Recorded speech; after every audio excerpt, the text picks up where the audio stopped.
Let's go back to Rahema Ellis, because I know you have some more information about what's happening in the courtroom right now. Rahema. Absolutely. The jurors they've told the jurors they should come back into the courtroom. The judge has also addressed those in the courtroom, telling them that they should maintain decorum when this verdict is read. We have the verdict, we're told, on all 5 counts now. Combs is seated. His head is down. The defense team is standing right now. The word in this that we're getting from our producers is that the tension is palpable inside that courtroom. Again, the defense is standing. The jury is coming in. You can only imagine the kind of tension. Again, Combs is seated. His head is down. Everyone is quiet. Everyone is standing when the jurors came in. The judge was had asked the deputy to hand him a note, and again, asking everyone to maintain order when the verdict is read. We're just moments away, just seconds away from finding out what the outcome is on this federal trial against Sean Diddy Combs. After some 34 witnesses, more than 7 weeks of testimony in this case, we're now about to find out what the fate is for 55-year-old Sean Diddy Combs, a man who was born in New York, raised in Mount Vernon, and built a hip-hop empire, if you will, from humble beginnings. And now he's standing, waiting to find out what his fate is by 8 men and 4 women, the jurors, who have been charged with to decide his fate on these 5 counts, federal counts, that we've been talking about, including the racketeering and the sex trafficking. Again, the last note we're seeing right now is that the jury is coming in. Yeah, Rahema, we're just waiting. Anna, exactly. We're waiting for our reporters inside the courtroom to fill out this jury sheet as the verdict is read. And again, the jury's there. So as soon as we have the verdict, we will report that out right now. In the meantime, Christy, as we await the answer to all of our questions, which is he guilty or not guilty? We should note that there are 5 counts. Talk to us about his potential sentence involving these crimes. So there are 2 of the 5 counts that are for sex trafficking, one for sex trafficking of Cassie Ventura, the other for sex trafficking of Jane Doe. Each of those counts carries a mandatory minimum, meaning the judge cannot go lower than 15 years in prison. Christy, I'm gonna interrupt you. Forgive me. We have the first verdict on count 1. Racketeering conspiracy. How do you find the defendant not guilty? And so now they'll move on to count 2. Count 2. How do you find the defendant not guilty? That is the sex trafficking of Cassandra Ventura. On count 3, which is Mann Act transportation involving Cassie Ventura, guilty. Count 4, sex trafficking of Jane, not guilty. Count 5, Mann Act transportation of Jane, guilty. So a mixed verdict here. Not guilty on 3 of the charges, guilty on 2 of the charges. Lisa, your reaction? Well, this might explain the sort of confusion that we had yesterday. And I want to go back to what a racketeering conspiracy is about and why, having found 2 instances of transportation with an intent to commit prostitution, this is a jury that still didn't find Sean Combs guilty of a racketeering conspiracy because, as you and I were just discussing, 2 acts of transportation for purposes of prostitution would qualify as the 2 predicate racketeering acts. But of course, a RICO charge requires 2 other things. It requires that the jury find an existence of a conspiracy, and it requires also that they find that there is an enterprise formed for the purposes of carrying out unlawful acts. And that may be where the hangup is, because the charges of transporting both Cassie Ventura and Jane Doe for purposes of prostitution, they were against Sean Combs alone. They were not framed as conspiracy charges. The jurors here saying they find Sean Combs guilty of it, but they may not have bought the fact that, for example, to the extent that people in his business life, people who were employees of Combs Enterprises, which even the prosecution concedes is also a legitimate business, they may not have accepted that Sean Combs was simultaneously running a criminal enterprise largely fueled by people who were legitimate employees of his other businesses, including his chief of staff, his heads of security, multiple personal assistants. According to the prosecution's theory of the case and testimony that they obtained, all of those people were intimately involved in facilitating Sean Combs's 2 decades long pattern of sex trafficking and abuse of these women. Again, based on this verdict, you may have a jury that just didn't buy that part. They may have thought Sean Combs did this alone, but he wasn't responsible for sex trafficking his ex-girlfriends. At worst, he transported them different places, both within the United States and outside the United States, for the purposes of engaging in commercial sex acts with escorts whom he procured. Or that the girlfriends or other people in his life procured for him. That was part and parcel, Anna, of the sort of freak-off pattern that prosecutors laid forth before this jury. And so I want to bring in former Manhattan District Attorney Catherine Christian now. So we have 3 not guilty verdicts on the most serious crimes, the racketeering conspiracy, the sex trafficking crimes involving Cassie Ventura, as well as the woman who went by Jane, but guilty on 2 counts of transportation to engage in prostitution. What's your reaction to this verdict? What do you make of it? Well, the defense is breathing a sigh of relief. Yes, there are 2 guilty counts on the Mann Act charges, but as Christy said earlier, he's no longer facing a mandatory minimum. He's been acquitted on the highest counts, the RICO counts, the sex trafficking counts. What I think the juries are allowed to speak publicly about their verdict. But what happens here when you have sex trafficking for Miss Ventura and then the sex trafficking for Jane Doe, the jury clearly did not believe that the government proved beyond a reasonable doubt that these 2 women were sex trafficked by force or by fraud or coercion. For Ms. Ventura, it's a very hard lift to explain to a jury why someone would stay for years who was a victim of intimate partner violence. Clearly, they've decided that she was not a victim of sex trafficking. The text messages where she indicated that she wanted to, engage in it, they may just have not believed that she wasn't a willing participant. That's what these 2 not guilty counts on the sex trafficking say to me. Christy, you spent a lot of time in that courtroom listening to witness testimony. Again, there were 34 witnesses, all called by the prosecution. The defense chose to call 0 witnesses. Are you surprised by this outcome? Yes, I really am. To not find that there was sex trafficking, in particular of Cassie Ventura, when there is a video. It's not a heavy lift. There is a video that we've all seen where she is trying to leave one of these freak-offs. He is then beating her and dragging her by the hair to bring her back. There is an escort in the room. It's not all you need is that one incident. You can have all the text messages in the world where she's saying she consented to other acts, but that one incident alone would have been sufficient for this jury to convict. So essentially, the jury must not have believed her. And at that point, you're not believing your own eyes. So this is, as far as verdicts go, this is a real backlash, I think, to the Me Too movement, to believing women when they are not just telling you with their words, but when they are backed up by video, by other witnesses, by the escorts in the room, by their family members. I mean, there's a reason he was extorting Cassie Ventura's mother. I mean, her friends, all the people who witnessed the violence and said they were scared of him. And so they were so scared, they didn't want to call the police and they didn't want to leave areas he was in. All of his personal assistants who were terrified by this man's reign of terror, having sat there in court for all of Cassie's testimony and then sitting there for all of these other witnesses who corroborated what she said. It is, I think, a stunning verdict to come back and find him not guilty of the sex trafficking of Cassie Ventura. So I really think that anyone who says, oh, the Me Too movement, things have changed, not quite. Hello, ladies and gentlemen. This is Edward Joseph, and let's talk live.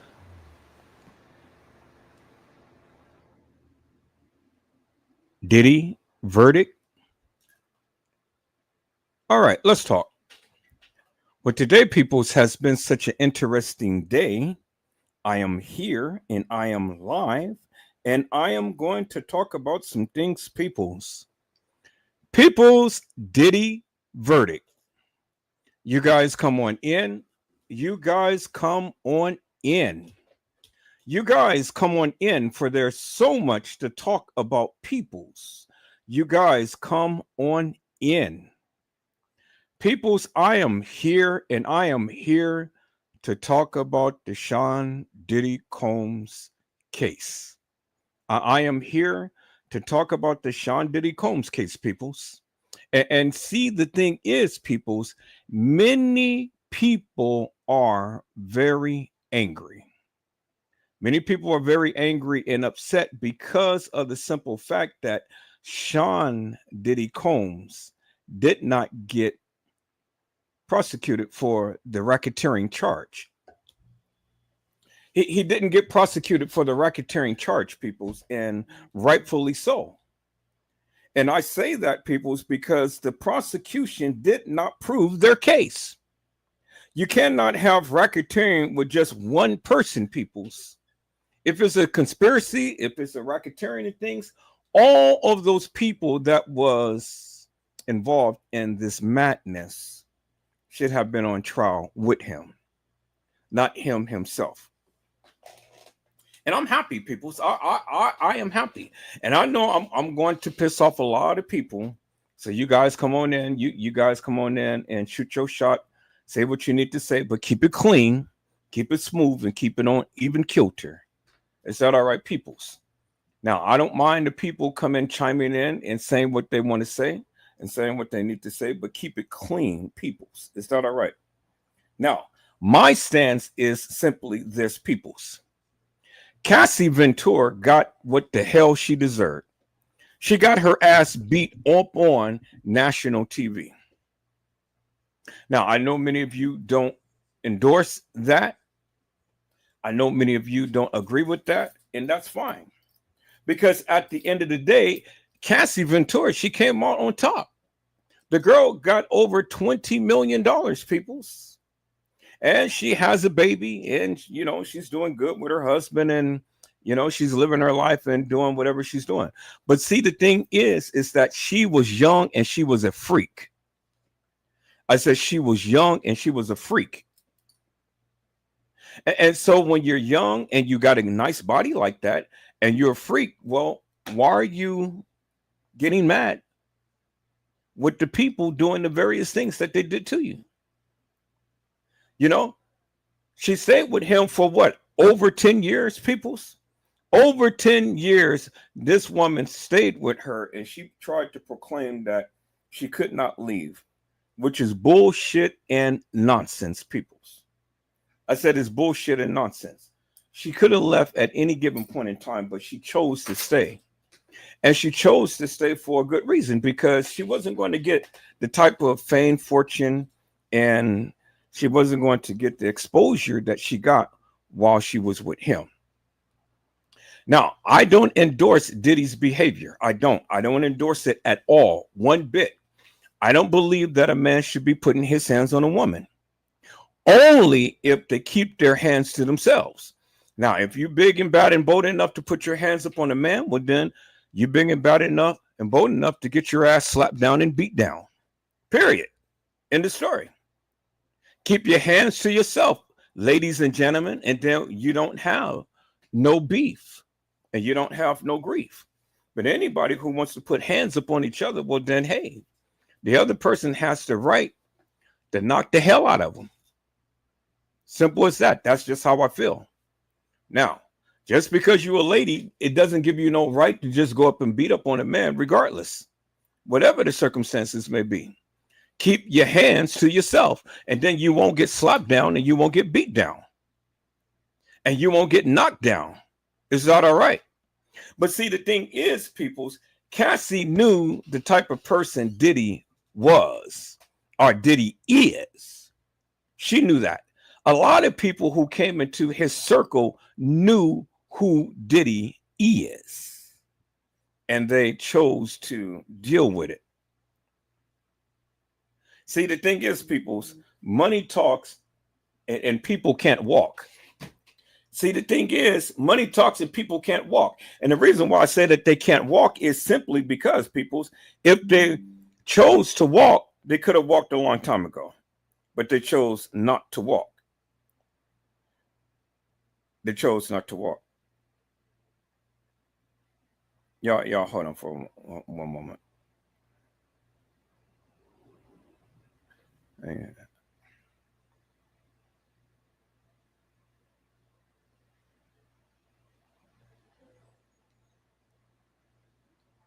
My carpooler, he's texting me. I don't know what's happening, but I made over several $100s today. People's just getting the man around, getting the man around town.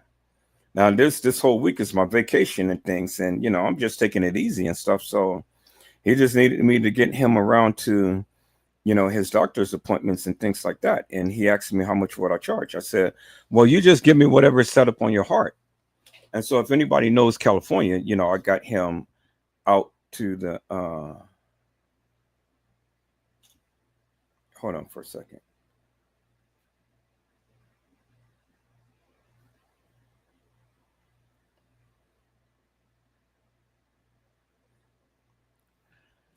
I got him around to the Napa Valley and to Vacaville and to Fairfield Kaiser so he can get his whatever he was getting done and things. And so beyond all of that, it took me half the day and things, and he gave me $200 for that. And I'm kind of like, okay. And so I'm going to give him a ride tomorrow, and I'm going to make some more money because I got to get him to the San Francisco airport. So that's a beautiful thing. So people's, when you do good to people and stuff,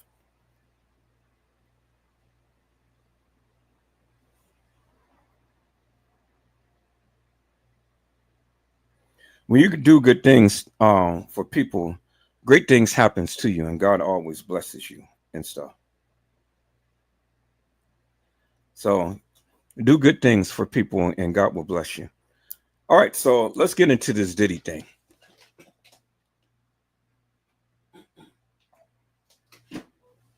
I don't agree with Diddy beating up anybody, period, whether it be man or female. But Diddy has a voracious appetite for men and women, which I don't even agree with the men. I agree with the women, but I don't agree with the men. But that was his life. And that was his sex life. And whatever he chose to do with his sex life was his business. Now, nobody had ever got down on Hugh Hefner when he had all of these white women, spread their legs and show their cookies on film in a magazine, central cover, and made a full magazine, Playboy Mansion and stuff. Nobody ever said anything about him flying women all across the land and stuff to have sex, because that's what they did at the Playboy Mansion all day long, was have sex. So all they did was just have Viagra, Cialis, and all of those other things that go and help the men and women get up and last long and last all night and things like that.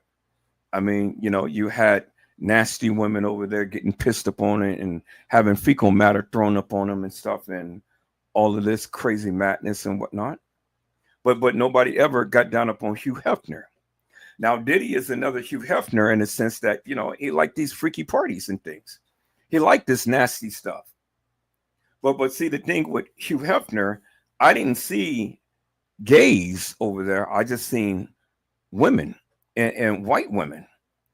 And white women is kinky and freaky. And this is why these black men like white women, because white women like to do it every which way. They like to do it butthole and in the mouth and in the ear and up the nose and, whatever other places that you can stick it in. They like that type of stuff. And black men is just kinky as well. And so some black men like all of that madness and things, you know. And what I say, people, is that you keep it fresh, out the bookie hole, the dookie hole is what I call it. You don't need to be invading no dookie hole and stuff. I mean, that's some crazy shit, peoples. I mean, but black men and white men and these white women, they like doing that. I don't see sisters doing that. I don't see sisters bending down and saying, stick it up my rear, baby, driving in between. Stick it up my rear, baby, make me want to scream. I don't see black women doing that, peoples.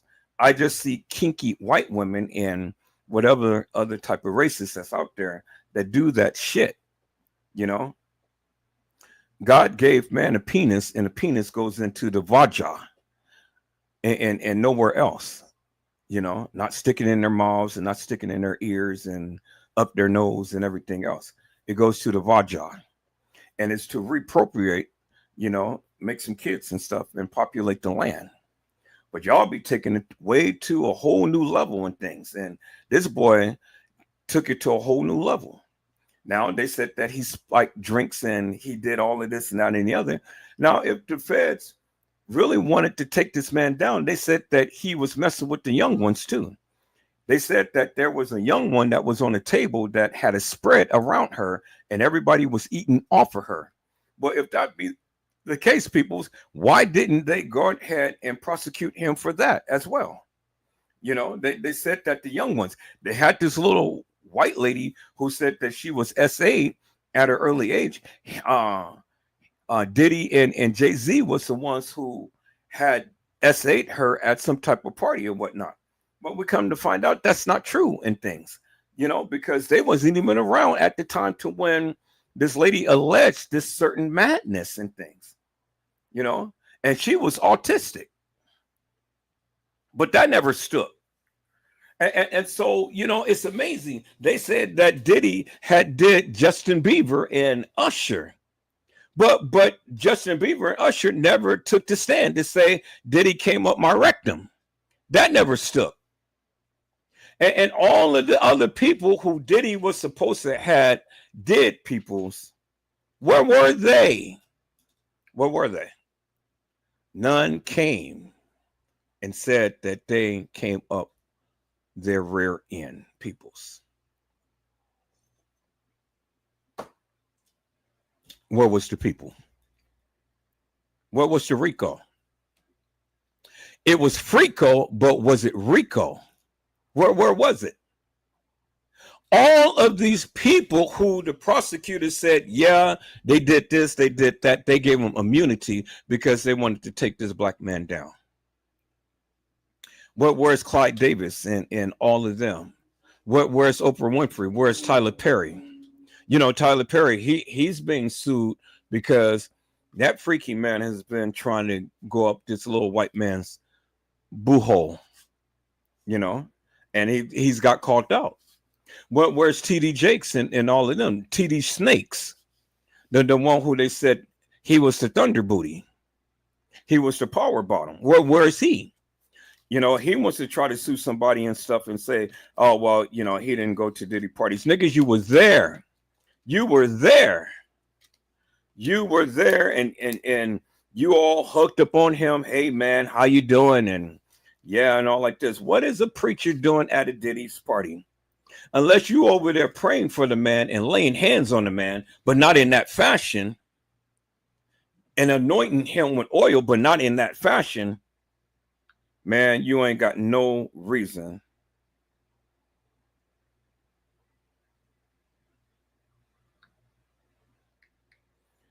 You ain't got no reason to be at no Diddy party.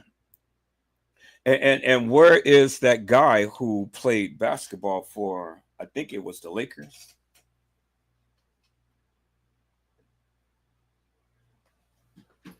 I think it was the Lakers. He said, it ain't no party like a Diddy party.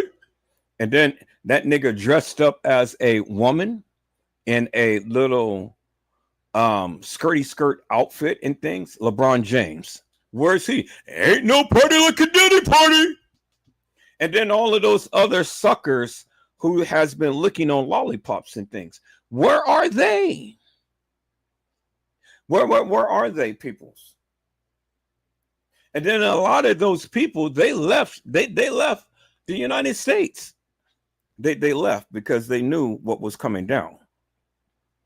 They didn't get Diddy on racketeering. They didn't. And they played their hand so hard, but yet they couldn't get him. And why so? Because the government is stupid. The government is stupid. The government played their hard hand, and they gave too many people immunity. And then they tried to persuade the community to convict, but they couldn't. They couldn't. And if that was the best that they could did, people, I mean, damn, they should have vetted these people before they even put them up on the stand. Because Cassie even admitted herself, peoples, that she didn't mind the people going and urinating in her mouth and on her face. That little Mexican, white, whatever mixed bitch, she got exactly what she deserved.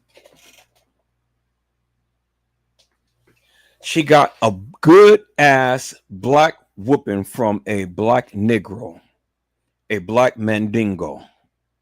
She got her ass beat, and all of you white bitches out there is out there hollering and screaming, oh, well, Cassie got beat up. Niggas, please. Y'all just go to the goddamn ghetto. You'll see a black bitch get beat every goddamn day. Hair pulled and everything. She didn't have black eyes. She didn't have lacerations all over her. She didn't have broken bones and shit. So she got her ass kicked, a few times, and that was it. But now if the real nigga was to come out of him, then it would have been a lot worse. But see, y'all don't look at the ghetto. Y'all don't live in the ghetto because that shit happens all the time. I mean, I can go and I can show you a whole lot of pictures and videos of real people who got real beatdowns from a nigga, from a black man. That shit that Cassie endured wasn't nothing. But she liked it though, because she had to go and call up that guy to go freak her off in her ass, freak off in her mouth and up her nose and in her ears and everything else, and be all lubed down in lubrication. You seen the text messages that she sent, peoples. So you think this bitch was innocent? She was guilty as sin. She was a slut. She was a hoe. She was a freak. And then when her kids grow up and her kids going to see exactly the bullshit that she's been through and stuff, I'm surprised they didn't even go and play out all of the goddamn videos for the public to see and shit. Let it all hang out. But she's the freak of the leak. But he's the chic. And so one thing about Diddy, peoples, is simply this. That man has a voracious appetite for sex. He does. Say for what you will, peoples. I don't know the man. I've only heard that he had won 2 Oscars and, he had been very instrumental in the music industry and, all like this and stuff. I don't really know too much about Diddy. And I really don't care to know too much about Diddy. I want to keep what I know about Diddy just to a bare minimum. I don't need to know. Whatever you know, that's fine. Keep it to yourself because I don't need to know. All I know is that they tried to take down a black billionaire. He pulled himself up from the bootstraps. He may have to suck a little Twinkie. He may have to bend over and get a little stinky. But he did that. He did that. And he rise to fame.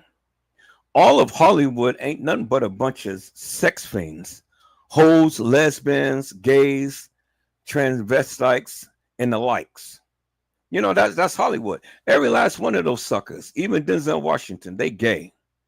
They gay and they're lesbian. And they all went up each other's rectum. and all in their mouths and everything else. Every last one of them. And see, all of their secrets is going to be exposed, peoples. Every last one of them, their secrets is going to be exposed. It ain't not one person in Hollywood that is straight. Not one. And let them tell it. Let them tell it. Let them tell that they didn't have to bend over for the audition. Bullshit. Yes, you did. Yes, you did. You got suckers over there dressing like women and stuff, and y'all sitting up here endorsing what is that? The Tyler Perry thing? What's that? What's the lady's name that he acts out as and stuff? I can't think of her name. But y'all endorse that madness and stuff. And so you just as guilty. Because you watch all of that madness and you gave homage to it. Oh yeah, you laughed a while and stuff. You just thought that it was comedy and things like that, but you are endorsing madness. Medea, that's her name, Medea, or her name. You know, so he's dressing up as a woman, Medea, and she's supposed to be a very powerful woman, a big black lady and stuff. But see, you know, that's really sad, people, because that makes all grandmamas look bad. I said it makes grandmamas look bad. He's putting a name on grandmamas. Let's see, my grandmother was a full-blooded woman. She was a Christian woman. And God blessed her immensely. You know, God blessed her immensely. And she was a grandmother. She was my grandmother, you know. But this man perpetrating as being a woman, and he is a man. And then all of the people who he has coming under him that has to play in his little sitcoms or his little movies and stuff, you know, all of these people had to dress like a woman. And why are you sitting up here dressing like women? You stupid. You are stupid. There is no way in God's creation ever going to sit here and dress up as no woman. No way, peoples. No way, shape, form, or another will Edward Joseph sit up here and dress up like a woman.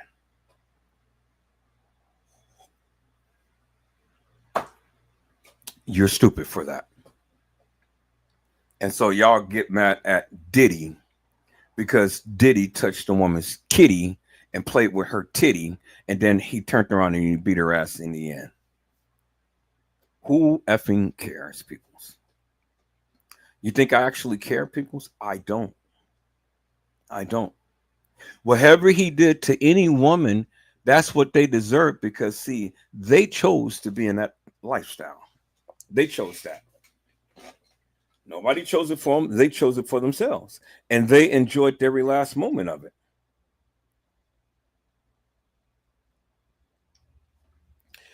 They enjoyed every last moment of it, people. As long as that money kept coming in, they wanted to sin. And they chose that lifestyle, peoples. And so because they chose it, do you think I actually feel sorry for them? I don't. I said, I don't, peoples, you know. So if you or anybody else wants to choose that type of lifestyle and want to live that type of life, well, then, you know, more power to you. But now when you get your ass beaten and stuff, well, then, hey, don't you sit around and say a word to nobody, peoples, because you brought that up on yourself. All of these people are guilty. But what are they guilty of? What are they guilty of? They're guilty of being a freak, a hoe, a bitch. That's what they're guilty of.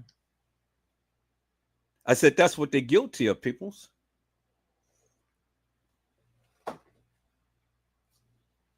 You got all of these sex workers that's flying around God's creation and stuff, having sex with all of these different people, and it's so legal, peoples. But yet this man does it, and now it just becomes illegal. becomes illegal. Well, why is it illegal for him and all of the white people do it? Mexicans, and all other type of races, they do it. But yet, since Diddy did it, now it just happens to be illegal. And when was Cassie Ventura ever sex trafficked, peoples? Because if you ever listen to her testimony, she said that she wanted it. And she wanted it. And she wanted it. And she wanted it. And she wanted it. Diddy took very good care of her. All because she wanted it. He took very good care of her. And she wanted it. And she wanted it bad, peoples, and she got it. And then the point in time to when she didn't want it no more, then he beat her ass. Oh, well, that's just the name of the game, peoples. Don't get in the game if you're not going to play it. And I know it's irritating a lot of you people and stuff, and I know that's why you guys are falling off, but that's fine. You'll be back to watch and stuff. But this is my point of view. I'm just telling you how I feel. And I really don't give two rat's asses what you feel or what you think or what you say, because this is how I feel. The bitch got slain, and that's it. She got what she got. But at the end of the day, she got more than what she wanted. She got over $20 million.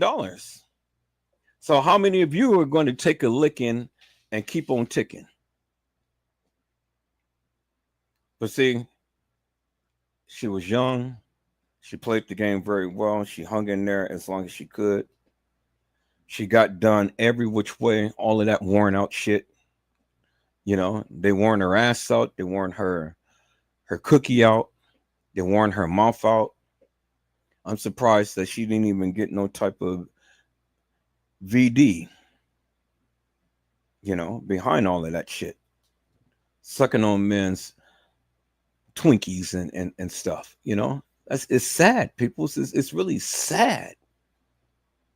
But you can't fault Diddy for being a freak. That's what he liked. And if the people didn't like it, they didn't have to come back. Simple as that. You can't tell me that this one man had all of this type of power that nobody was able to stop him. Really, peoples? If that would have been the case, well, then why did they take him to court? She found the strength to go and press charges up against them and do a lawsuit and stuff, and end up winning a lawsuit. So since she had the power to do that, why come she didn't have the power to do that a long time ago? And then notice, people's all of the 36 people that came and testified and stuff, their time is coming because they was a part of it. So now, since he didn't get prosecuted for racketeering, does that mean that they're going to drop the charges up against all of the other people who was involved as well? Because they didn't get what they wanted. And then if you ever think that this man is going to spend 5, 10 years or even 20 years in prison, you stupid, because this was his first offense. So the judge is not going to throw the book at him. It doesn't matter what the judge may feel about him. They're not going to throw the book at him. If anything, they'll probably give him probation, maybe a year or two, slap him on the hand and say, look, don't do it again. He shouldn't even get that. To be honest with you, the man been in there for almost 9 months now and stuff. So they need to just go ahead and drop the charges and let that man go home and let him deal with his civil suits that he has going on. And then hopefully he learned his lesson and to keep his pants, keep his finger in his pants. Do you understand what I'm saying? Why can't you guys sit here and administer grace and mercy to him? What has he done to you? This man has not done nothing to you, because truth be told, all of you suckers had listened to his music. All of you suckers had sat up here and danced to his music. and know the lyrics to all of the songs that he did and stuff. So don't you sit here and try to be holier than thou. I'm probably the only one out of this whole goddamn world that never sat back and listened to anything that this man did, because I don't know who he is. I don't listen to rap and all of that madness that these people. I couldn't even tell you who these artists is because I don't listen to it. Now, y'all might call me strange or weird or whatever and stuff, but that's fine. I live a good, wholesome, and divine life because I'm not sitting here going crazy over no Beyonce, no Blue Ivy. Y'all sitting up here, oh, Blue Ivy, oh, Diddy. Before Diddy ever got charged, you Negroes and niggerettes was out there dancing to the beat, shaking your rump roast and twerking and doing all of this madness and stuff. And y'all was praising this man because you know why you was praising this man? Because you bought his shit, the Sean Johns and all of the albums and records and things that he produced. And you know, y'all listen to Lil Wayne and Dacky Quack and all like this and stuff. Y'all listen, you did that. You listen to the music. So don't you sit up here and try to be holier than thou and stuff and then trying to get on this black man because he's a pimp, he's a baller. You know, he's a shot caller. He got it like that. He got it like that. But you suckers sat back and endorsed that madness. So don't you sit here on my live and tell me that you don't listen to his music, and you Negroes do. You know you do. That's how you know every goddamn thing about him. I don't know nothing about Diddy. Absolutely nothing. I don't care who he is. I don't care what he has done. Nothing. Absolutely nothing, peoples. So I can talk about him. And I can talk about him wholesomely because I don't listen to his music. I don't endorse him. I never bought no Sean Johns, no nothing. I didn't watch the Grammys. I didn't watch the American Awards and all like that. I didn't care who he was or what he did. And so I can say that wholesomely. You know, I can say that. Now, when it comes down to you, you can't. And see, when you sit up here and you tell me all about Diddy, well, then that tells me that you're a Diddy fan. You watched him. You know his whole life better than him.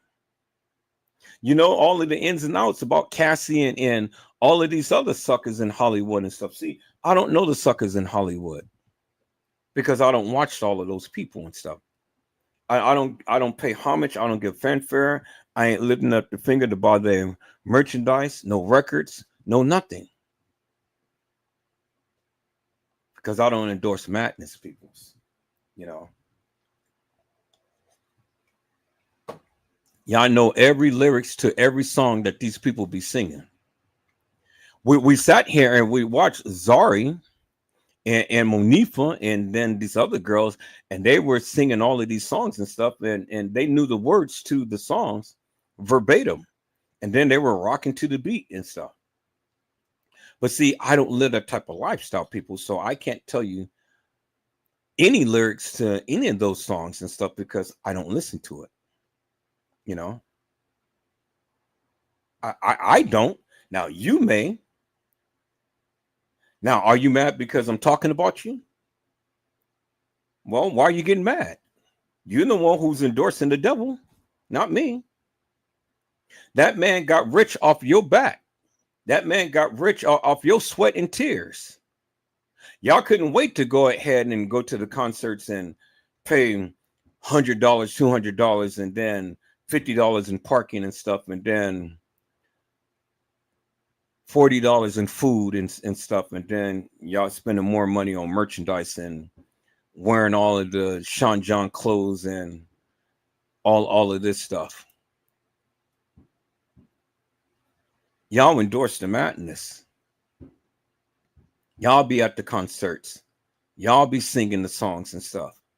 Y'all got all of the 8 tracks and the CDs and the DVDs and the cassette tapes and everything, the MP3s. Y'all got all of that madness. I don't have not one iota of nothing, peoples, because I don't endorse them. I don't listen to them. So I can talk. I can talk about them and I can talk about you. So as kinky, as freaky, as crazy as all of this shit is, you suckers endorse that madness. You made this man who he is. Because see, if you never listened, then he would never got to the degree to where he is. But because you listen, you follow, y'all like that, the gossip crap. Y'all follow these people. Y'all do a lot of research upon these people. Y'all know all about the drama and shit.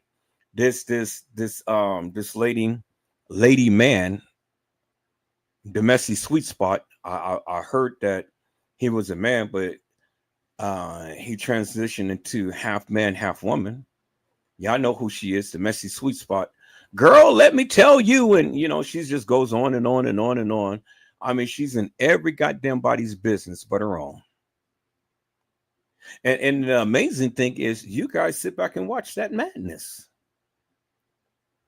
She knows everything about every gossip, whatever that goes on in Hollywood and all like this. And y'all sitting there just tuning in.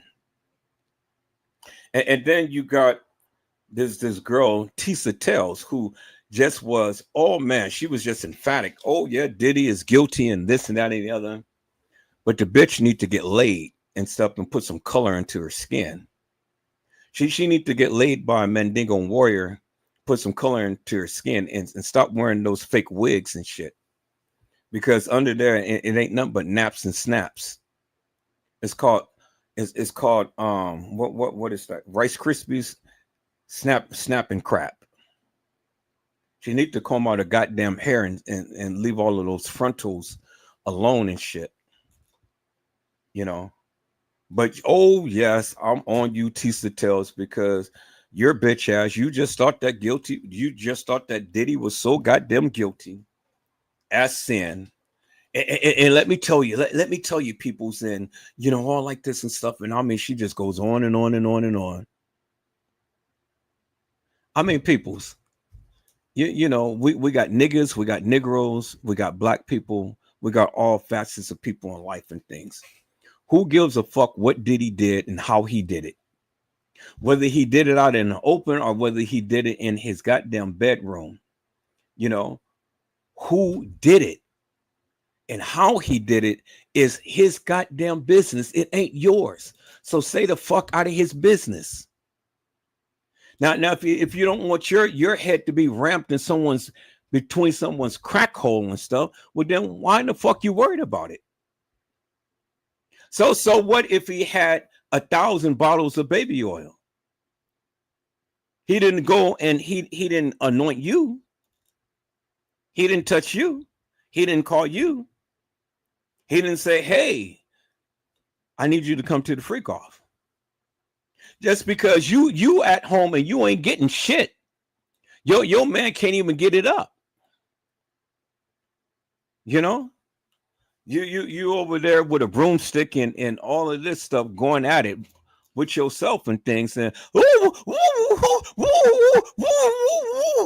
because no man want no warded, shriveled up, prune looking V-cat. And then it probably stink like catfish, like tuna of the sea. Nobody wants your shriveled up shit. So don't you get mad at him because he didn't want your warded ass. He didn't even want your ass. See, some of you women, y'all don't even douche. Y'all don't even take care of yourselves and stuff. And y'all sit up here and y'all get mad because these people got somebody on their arms, maybe 2 and 3 people and stuff. Well, see, if your goddamn attitude wasn't so sour, then somebody would come and, hey, baby, comb your goddamn hair and take off all of the fake eyelashes and shit. And whether you're big or whether you're small, whether you got a little extra jelly roll or two, or whether you ain't got shit, stop goddamn complaining. There's a man out there. There is a man out there for every goddamn woman. Stop goddamn complaining. Somebody may be looking at you, but they say, well, shit, I don't want you because you complain too goddamn much. Put the mud pack on your goddamn face, take it off, and shut the fuck up. And then carry yourself like a goddamn lady, and then maybe, just maybe, somebody will come and want to take your hand and say, I want to know what love is. I want you to show me. I want to know what love is. I want you to hold me. That's what Foreigner had said. I want to know what love is. But some of you will never know what love is because of your goddamn mouth. We got a lot of ladies out there and stuff with big ass mouths, boy. Y'all talk so much shit. Y'all into shit. Y'all say y'all just do so much shit. God damn. A man can't even be a man around you. Open up the door. What the fuck you doing? Open up the door for me. I can get it for myself. See, you too goddamn independent. And so when you want just a little bit of loving and stuff, a man can't even do that shit because, you too goddamn strong. You need to learn how to undress and digress. Let a man be a man. Do you understand what I'm saying? I know you can take care of yourself. I know you pay all of your bills and you got your nails done, your hair done and all that stuff. But who are you getting it done for? Who are you getting it done for? Because I'll tell you one thing, a man don't like all of that caked on madness. At least I don't. I don't like a woman to put on all of that blush and makeup and eyeliner and eyelashes and long nails and shit like that and stuff. Shit. And so then when I need to lay down with you and stuff and you scratching my back with those goddamn nails and shit, I'll tell you, get the fuck up and get out of here, baby. No, we don't do that. I need you to be natural. I need you to be natural. You ain't got to dress to impress, because at the end of the day, you're going to take off all of that shit and I'm going to see you just the way you are, with jelly rolls or not. Doesn't matter. It's all sexy, baby. Take it off. Dun, dun, and light a candle. Girl, I'm in a magnificent mood. Rub me down in some hot oil, baby, and I'll do the same for you. Turn them off. Nah, I say don't turn out the goddamn lights. Keep it on so I can see just how you are. If you're straight leg, if you're bow leg, if you got no leg. I just want to see you just where you are. Whether you got a big rump roast or whether you have no rump roast at all. Whether you flat as a pancake. Whether you got some melons or whether you got some peaches. Whether you got some cherries. It's all right, peoples. God has blessed you with what you have. And you shouldn't be embarrassed about what you have, man. Don't be embarrassed about it. And you ain't got to flaunt it. Don't be like these hoes and stuff that sit up here and be dressing all provocative and twerking and shit like that. You'll never catch a man like that. Be yourself, be natural, and then and stop all of the fucking complaining. Men don't like that. Engage, be engaging. Be yourself, but be engaging. Don't be so hard and so goddamn critical and things like that. If a man is going to give you a compliment and stuff, okay, accept that. Now, unless he's been overbearing and just outrageous and bodacious with it and stuff, then, Give the man a little bit of play and stuff. Do you understand what I'm saying? Be a lady. You know, be a lady. And there's no right or wrong way of being a lady, but just carry yourself appropriately. And I guarantee you, boy, men will be looking at you like you wouldn't believe.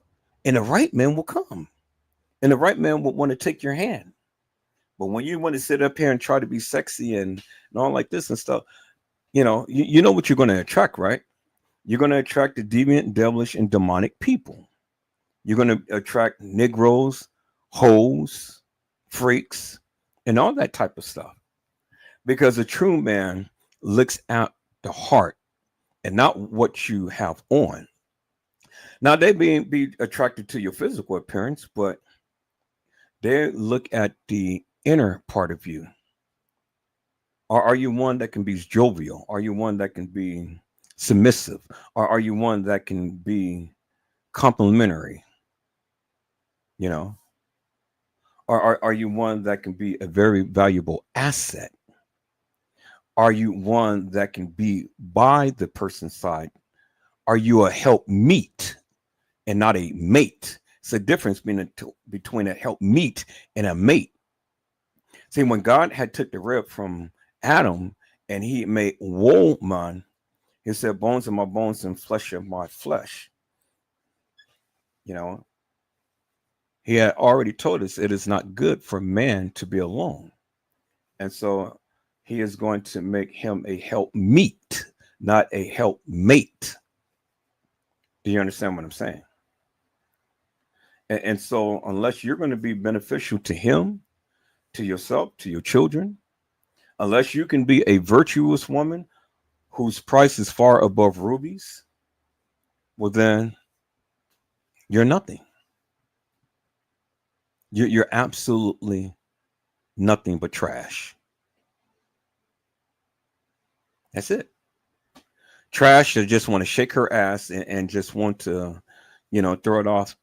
I don't want a woman to shake her ass and then be all in my face shaking your ass, and you didn't shake her ass in front of millions of people on the internet and stuff, posting video after video after video and things, and using all of these filters to try to make yourself look better than what you are. Because at the end of the day, peoples, at the end of the day, all that makeup has to come off. And I definitely don't want it on my pillowcase. I definitely don't want it on my sheets. And I definitely don't want it on my collar or my shirt. So take that shit off. Come natural, be natural, and you'll be all right. Is that all right, peoples? So all of these women that Diddy was with, they were freaks. Every last one of them. Every last one of them proclaimed that they loved him and all like this and stuff. Even when they said that he abused them, they still stayed. I said, even when they said that he abused them, they still stayed. Okay, I want you to get that. They did that. They did that. They made the choice to stay. They didn't leave. They made the choice to stay. And that's really amazing, people. It's really amazing because, see, all of these people who proclaim to have been essayed and all like this, they had the opportunity to come and be a witness. Where is the little young lady who sat up here and talked forever and a day? I forget her name. I was watching her video the other day, and she was quite happy that, you know, Diddy, it was a verdict out upon Diddy and stuff. You guys know who I'm talking about. The little black girl and stuff. Where was she? Why didn't she come in? Why didn't she testify about the little ones that was supposed to have been in a tunnel under his house and all like this? Where's that? Why didn't they charge him with that? See, people, you guys believe the stupidest shit. Because if there was any validity to that stupidity, well, then do you not think that the government would have hit him with that? Y'all say that he was keeping little kids and stuff in a tunnel under his house and all like that. If there was any shred of evidence whatsoever like that, and the way that they came after this man, do you not think that that would have been the very first thing that they would have hit him with? And not only him, but others. It didn't happen with Diddy, peoples. It happened with Epstein. He got caught. And there's files after files after files after files, and there's video after video after video after video, and then there's testimony after testimony after testimony from young people. But did one young person ever come and speak up against Diddy? No, not one. Not one. So what does that tell you, peoples? That tells you that he has an appetite for adults. That's what it tells you.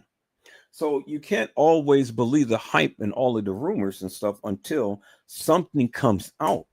If it comes out and it was proven, okay, well then it ain't nothing that the person can say. But it didn't come out. And it was never proven because it was never brought up. So you guys can sit back and listen to all of that salacious madness if you want to and stuff, you know. But my take on it is simply this. Every last woman and man that ever came in contact with Diddy, whether they got busted in the buns or whether they got busted in the mouth or whether they got bust on the face, they loved it and they stayed because they came back.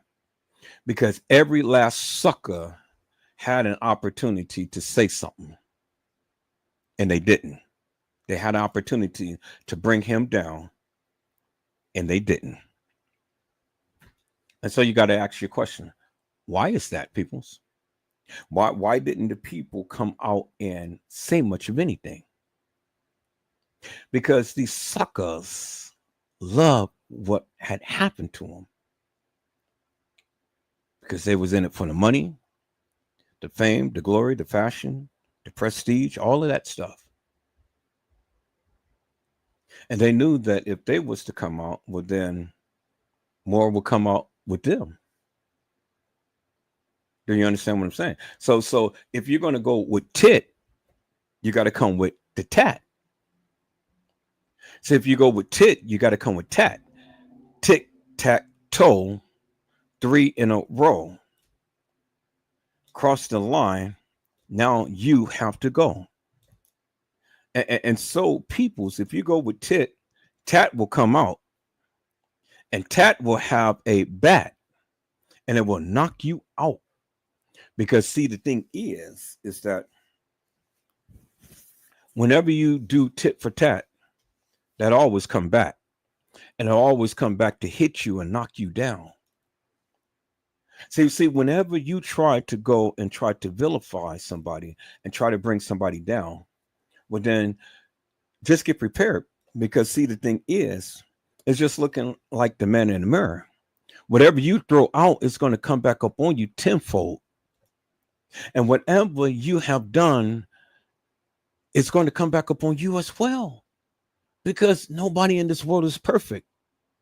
Nobody in this world is totally innocent. Everybody got skeletons in their closet, peoples. And so whenever you go and try to bring somebody down, just know and understand that you got skeletons in your closet and the shit that you ever did in life is going to be exposed. So you don't want to be the one to go tit because tat is coming. And then the bat is coming and it's going to knock you down. Is that all right, peoples? So that's my take up on it. I really don't give two rat's asses how you feel or what you think about what I said. That's what I feel. I stand up on that. If you're going to be the bitch that's going to be a freak and get busted on in the face and in your mouth and in your ass, well, then that's you. That's you. If you want to be that type of freak, that's you. But don't you get mad at anybody else who is going through it and stuff, because see, you subjected yourself to that. You did that. Nobody asked you to. You did that. And as long as you stayed in it, well, then you was in it for a reason. Because I can't see nobody being in that type of situation for 11 years, peoples, and then finally say, oh, well, I had enough. He did this to me. Bitch, please, please. You sat there and you spread your cheeks. You did that. People urinated all in your mouth and all on your face and everything. You did that. You a nasty hole. And so you got what you deserve. And that's how I look at it. Because if she didn't never say that she liked it and made all of the phone calls and called the man up to come and pound upon her in a manner to which he did, shit. And see, I tell you, there's somebody for everybody, people, because the guy who married her married the hoe. He married the bitch. He married the slut. And he got, what, 2 or 3 kids now from her? And then he's enjoying her millions too? Shit, come on, peoples now. Cassie was not innocent at all. She was just as guilty as everybody else. She paid the price. She rolled the dice. And she got a slice. And now she's living good. Well, all of you people is all bent out of shape and mad because he didn't get what y'all thought should have been coming to him. Y'all cracks me up, boy. I sit back and I read all of these comments. I look at all of these commentaries and things, look at all of these content creators and stuff, and listen to all of the bullshit and salacious madness they've been saying and stuff. Well, suckers, Ticket TV, sucker, you sit up here. I used to watch that man too. He sit up here and he got it wrong. Now he's like, yeah. Oh man, I got it wrong, but I didn't get it morally wrong. And then when people come in and all, now he wants to block them and things. Well, nigga, you ain't holy. And you're not righteous. All you is just a black man with a cigar that talks shit upon the internet all day long. He goes live 24/7. People say, I don't even think he's got a wife, because I can't see nobody's wife is sitting up here letting her man talk on the internet 24/7.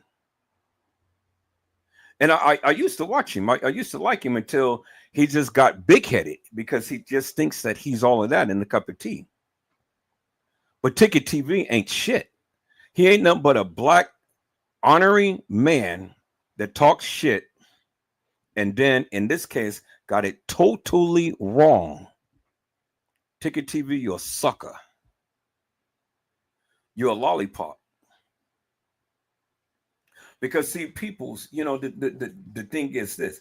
He's all the time saying, well, I stand on business. I stand on business and all like this. I stand on business. No, all you do is just stand over there and complain because shit didn't go your way. You're just like a motherfucking baby with a rattler in his hand. And starts shaking the rattle. Just whining and complaining. You, Tisa Tells, and the messy sweet spot, you guys are suckers. You're major lollipops. And I'm here talking about you. You're suckers. Now you may got a good following and things and stuff, You may got a good following and all. But it's amazing to me, people, is that when people got it wrong, they can't admit when they're wrong. And although he did admit that he was wrong, but see, he didn't want the people to too much weight up on that, because now he wants to try to put a spin up on it. Yeah, I may be wrong, but I'm not morally wrong. And he's going to get this. He's going to, nah, man, just admit that you got damn wrong and shut the fuck up. Just accept it and just go on. That's it. He didn't get the time. He didn't get the charges. He didn't get convicted for that of what you thought that he would. So just admit that you're wrong and then just shut the fuck up. That's it. Don't try to defend it. You know, don't try to amend it. You were wrong. So just shut the fuck up. That's it. It ain't no debate. It ain't no capping. It ain't no rapping. It ain't no getting mad. It ain't all of that stuff. Ticket TV, just shut the fuck up. You were wrong, brother. You were wrong. Diddy did what he did, and whatever he did, that's what he did. And if the man got away with it, well, goddamn it, he got away with it. Who gives a fuck? I said, who gives a rat's ass? Because if you ask me, and I'm glad that you asked me, all of those motherfuckers is guilty. So my stance is clearly this. I don't appreciate, and I didn't like what Diddy did, because he's over here busting men and women's in their asses, in their mouths. Yeah. I like it, Daddy. I like it, Daddy. I like it how you scraping and scramble and squirm, Daddy. I like that. You putting in that work, Daddy. Daddy Diddy. P. Diddy. That's why they call him P. Diddy. Penis Diddy. Because he hit Daddy's kitty. Yeah, Daddy. I like it, Daddy. I like it how you scrape and scramble, Daddy. The nigga is gay as fuck. But that's his business. That's the point that I keep trying to make to you all. That is his business. If the nigga wants to suck dick, that is his business. If the nigga wants to fuck a man in his damn ass, that is his business. It ain't yours. It ain't yours. What, you mad because he ain't going up your ass? It amazes me how all of these people get so goddamn worked up and mad because he's going up people's asses.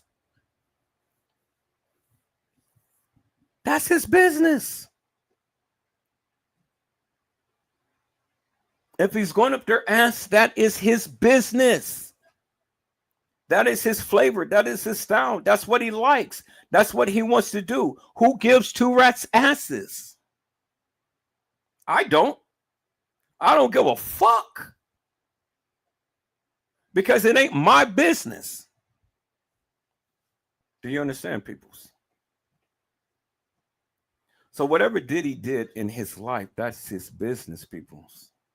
However he did it, whoever he may hit, whoever he may have drugged, whoever he may have done, peoples, that shit happens all the goddamn time.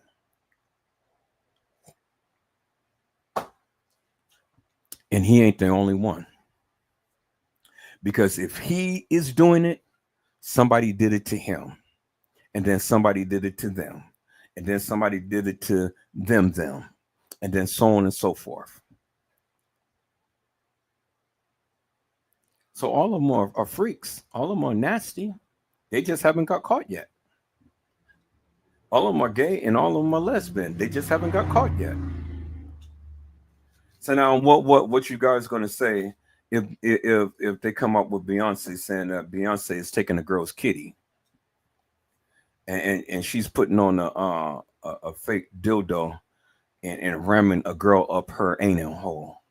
What y'all gonna say then? Are she up here licking on some girl's kitty, Beyonce? What y'all gonna say then? Oh, Beyonce is nasty. Oh, she's just nah, suckers, because you guys are doing it too. You nasty. You nasty. So don't sit up here, peoples, and talk about these Hollywood peoples, because you motherfuckers is just as freaky as these suckers. You just haven't got caught. What this man does in his bedroom, at the hotels, at his parties, or whatever the fuck he wants to do, whatever he's doing, is his goddamn business, and it ain't yours. If he wants to ram the rod into Todd's ass, that's his business, and it ain't yours.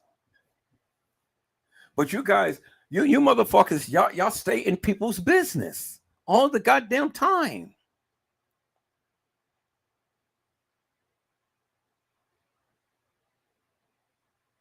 That's his business. He made money off that. That's why he's a billionaire and you're not.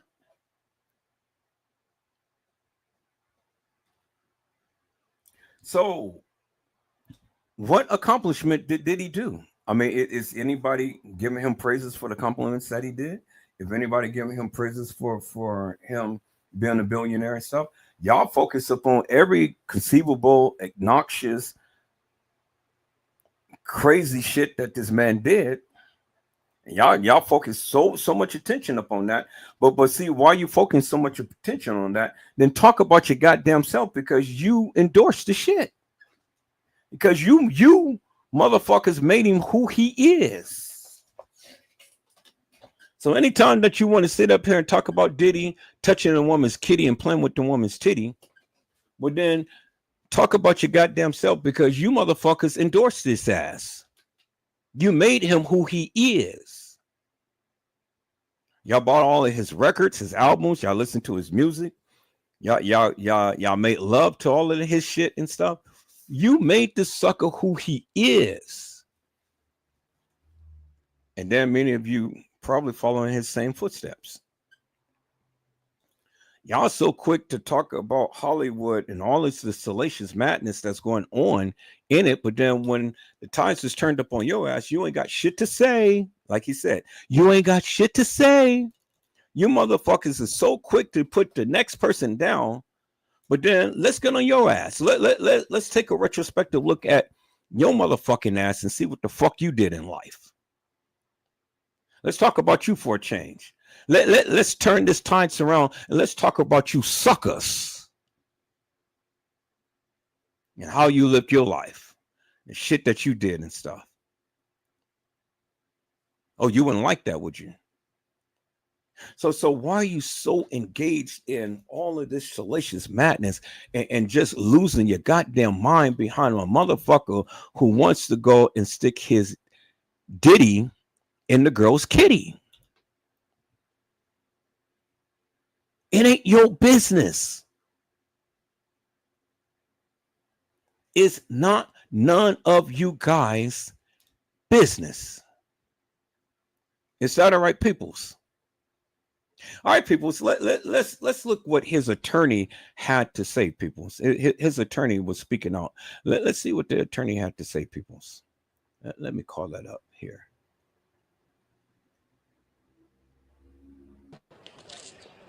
Thank you all for being patient. Am I speaking loud enough? You all can hear me okay? All right. Today's a great victory. It's a great victory for Sean Combs. It's a great victory for the jury system. You saw that the Southern District of New York prosecutors came at him with all that they had. They're not stopping, but one thing stands between all of us and a prison, and that is a jury of 12 citizens. And we had a wonderful jury. They listened to every word, and they got the situation right, or certainly right enough. They acquitted him of the sex trafficking, which he was absolutely innocent of. They acquitted him of the racketeering conspiracy that he was absolutely innocent of, and all of the components to it. The kidnapping, he was innocent of that. The arson, he was innocent of that. The obstructing justice, he was innocent of that. And that is no longer just me saying that. That is the verdict of our jury. So today is a great day. Today is a win. Today is a victory of all victories for Sean Combs and our legal team. And I want to say one thing. There are very few people around whom a legal team could coalesce and become one. And Sean Combs is that person, and we are all blessed to be part of it. And I am now done speaking to you, and I'm going to turn it over to Ms. Garagos. All right, I first want to thank my client, Sean Combs, for trusting us, myself and everybody here, this incredible dream team that he put together. Without him, we would not have been able to do this. He is incredible, and I want to thank him. I want to thank the jury for putting such great care into this case. They came early every single day, and I want to thank them, as I said in my opening, standing between all of us and the drastic consequences of the criminal convictions of sex trafficking. And RICO is a jury of our peers, and I thank them. I want to thank the judge, and I want to thank, despite the terrible conditions at the MDC, I want to thank the good people who worked there, who ensured that we had sufficient amount of time to prepare for trial. It is extremely difficult to prepare for a federal case in the conditions at the MDC, and they did everything they could to make that happen. I want to thank them. I also have been saying this since the beginning of this case. Sean Combs has not sexually assaulted anybody. I've been saying this for months. We've said it with each lawsuit that came out, and today that was proven true. The media got it wrong about Sean Combs every single day for nearly 2 years. I ask that for every time you guys see a civil lawsuit, criminal complaints or criminal indictments, you actually take a look and analyze these and see whether or not these are actually going to stand up in a court of law, because today they did not. He has not sexually assaulted anybody, certainly hasn't sex trafficked anybody, and the jury found that today. Thank you. I am now going to pass this over to Mr. Steele. Good evening. Good evening. I want to thank the ladies and gentlemen to my right and my left. There is not a better group of honest and ethical, hardworking, and zealous lawyers, and I especially wish to thank Mark and Tenny for allowing me and everyone else to come together. On behalf of my family, myself, I wish to thank you all for being here and writing truthfully about a man wrongly charged with most of the crimes, and that we all must remember that allegations are nothing. And I'd like to thank Sean for letting me be here. Thank you all. God bless you. What did your client want to say when briefed?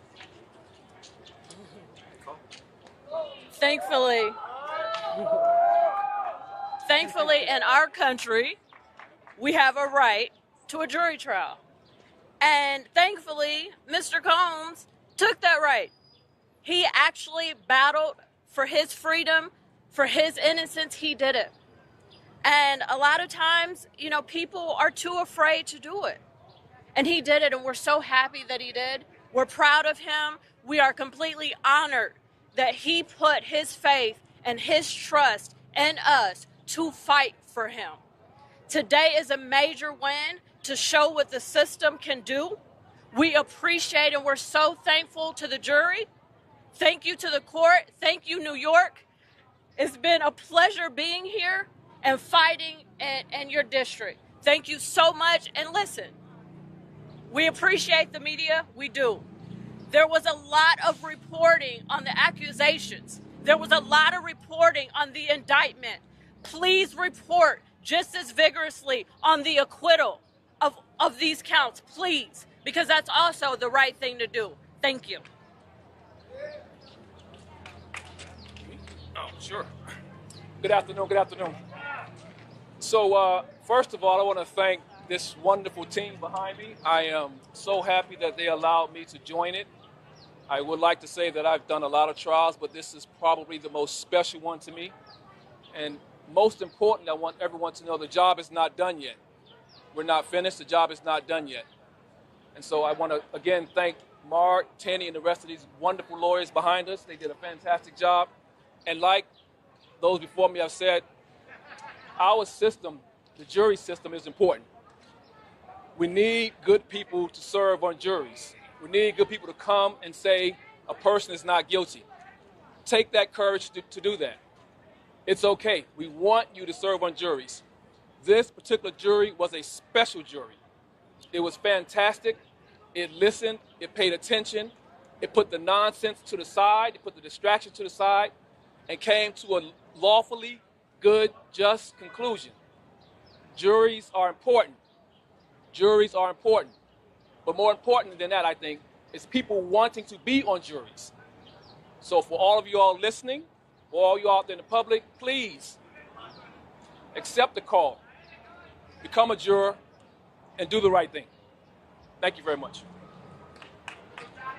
Are you sure? Yeah. It is such a privilege to be a part of this legal team, this amazing legal team, and to represent Sean Combs. And this is a reminder to everyone, I hope, about the flaws in the criminal justice system, and for everyone to take a second look when the government charges people with crimes, and especially when the Southern District of New York does here. And so I hope everyone takes that seriously. And we take this as an enormous victory and win. This is a huge win. He was acquitted of sex trafficking, acquitted of RICO conspiracy, and he will be able to sleep well at night knowing that. Okay, thank you to everyone. I appreciate you. What do you think about the bail decision? Jason. Guys, can any of you share what Mr. Combs Awesome. Get up there. Well, I want to start just by thanking my family and the families of each of the lawyers here for giving us the space and the time to serve Sean and to fight for Sean. I want to thank the court for giving us a fair fight. And you see what happens when you have a good defense team come together in front of a court that gives the defense team a fair fight. And finally, I just want to thank Sean for giving me the honor and the privilege of serving him. Thank you.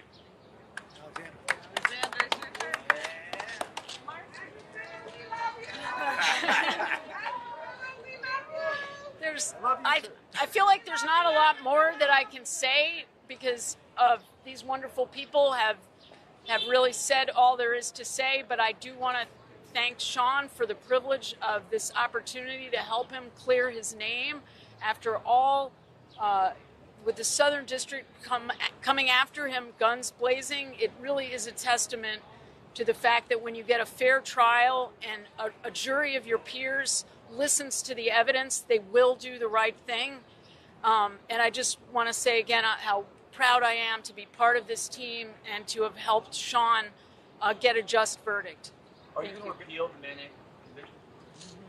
Guys, can anyone share what Mr. Combs wanted to say in court when he raised his hand during the bail hearing? Does anyone know? No. Mark, what do you think about the bail decision? Can you talk about the bail decision and the judge using defense's own words during trial about violence? I'm not going to talk about the bail decision because it's still a pending, unresolved matter. And I don't think we're going to take any more questions. I want to thank you all. You guys have been so diligent and dedicated. I pass you guys in the rain. I walk by you in the sun, and you're all out here every day. And I just want to thank you. But I don't think we're going to take any questions.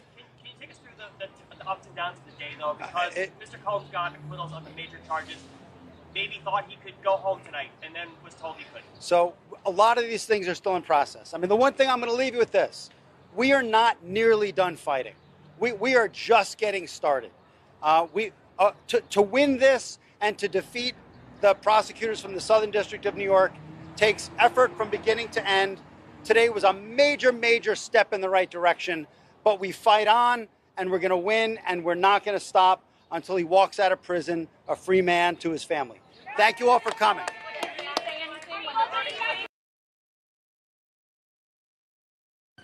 Until he walks out of prison a free man, we will continue the fight. That's what they said, peoples. So how many of you are mad because that dream team had literally beat the Southern District of New York? I said the dream team. Y'all remember O.J. Simpson? O.J. Simpson got acquitted of murder. Sean Diddy Combs got acquitted of RICO sex racketeering. Now, although he got pled guilty of a couple of charges, but those less charges and things, and he may have to spend about a year or two in prison behind that, but no more than that. The judge ain't gonna give him no 20 years and stuff because this was his first conviction. First conviction. So everybody wants to throw the book at him because of all of what the people said. But see, the thing is, and this is, let me tell it to the people. Let me tell it to Ticket TV. Let me tell it to Tisa Tells, and let me tell it to the Messy Sweet Spot, and let me tell it to all of you suckers out there who have literally had ruled in favor of Diddy being prosecuted and stuff, all because of what these other suckers did and allowed him to do. The prosecution lost RICO. Understand that. Period. And it doesn't matter whether you like me and like what I say or not. I don't give two rats' asses. They lost. Suck it up and take your asses home and shut the fuck up. Stop goddamn whining and complaining and all like this and that and the other. You lost. I've sat here for over a month and so, listening and watching to all of these suckers, these YouTubers, every day beefing it up about Diddy and beating up Cassie and shit like that. You motherfuckers and probably ain't never even visit the hood, because in the hood that shit happens every goddamn day. It ain't nothing new. Cassie Ventura came out with a unscarred face, unscarred body, because in the hood these niggas get down. Do you understand what I'm saying? They get down. So just because y'all don't like what he represents, who gives two fucks? It's amazing how you guys can be with him and then turn against him. It ain't gonna change who Diddy is. Hopefully Diddy have learned this lesson. Hopefully that he will tone it down and live the rest of his days and learn from his mistakes. God always give grace and mercy, and Diddy is no different. Everybody can be redeemed. I said everybody can be redeemed, and everybody deserves grace and mercy. God yielded to me, he yielded to you, so why come he couldn't yield it for him? Diddy did bad, but now the jury has spoken, and that's what it is. And so you just have to live with the verdict, peoples. You have to live with the verdict, regardless. And no shoulda, coulda, woulda ain't gonna change the situation. You got to live with the verdict, and the verdict is that he was found not guilty. And many of you just can't bring yourself to that. He was found not guilty, peoples. That's what it is. So don't get mad because he was found not guilty. Don't get mad behind that, peoples. The jury has spoken. They heard everything that I've heard and that you heard, and they filtered between all of this bullshit and nonsense. I had conversations with different YouTubers and things, and my moderators and content creators and stuff, and we all had a difference in opinion. But my stance was clearly this: I don't agree with what he did, but I didn't think that he was going to be guilty of a lot of things, because I said this is just bullshit and nonsense. Y'all saying this is RICO racketeering and stuff. I don't see it, not in my eyes. And I've always kept that stance. I always said that how in the hell could you sit here and try to convict this man, and these motherfuckers is just as guilty as he is? They wanted to freak offs. What's wrong with wanting to do a freak off?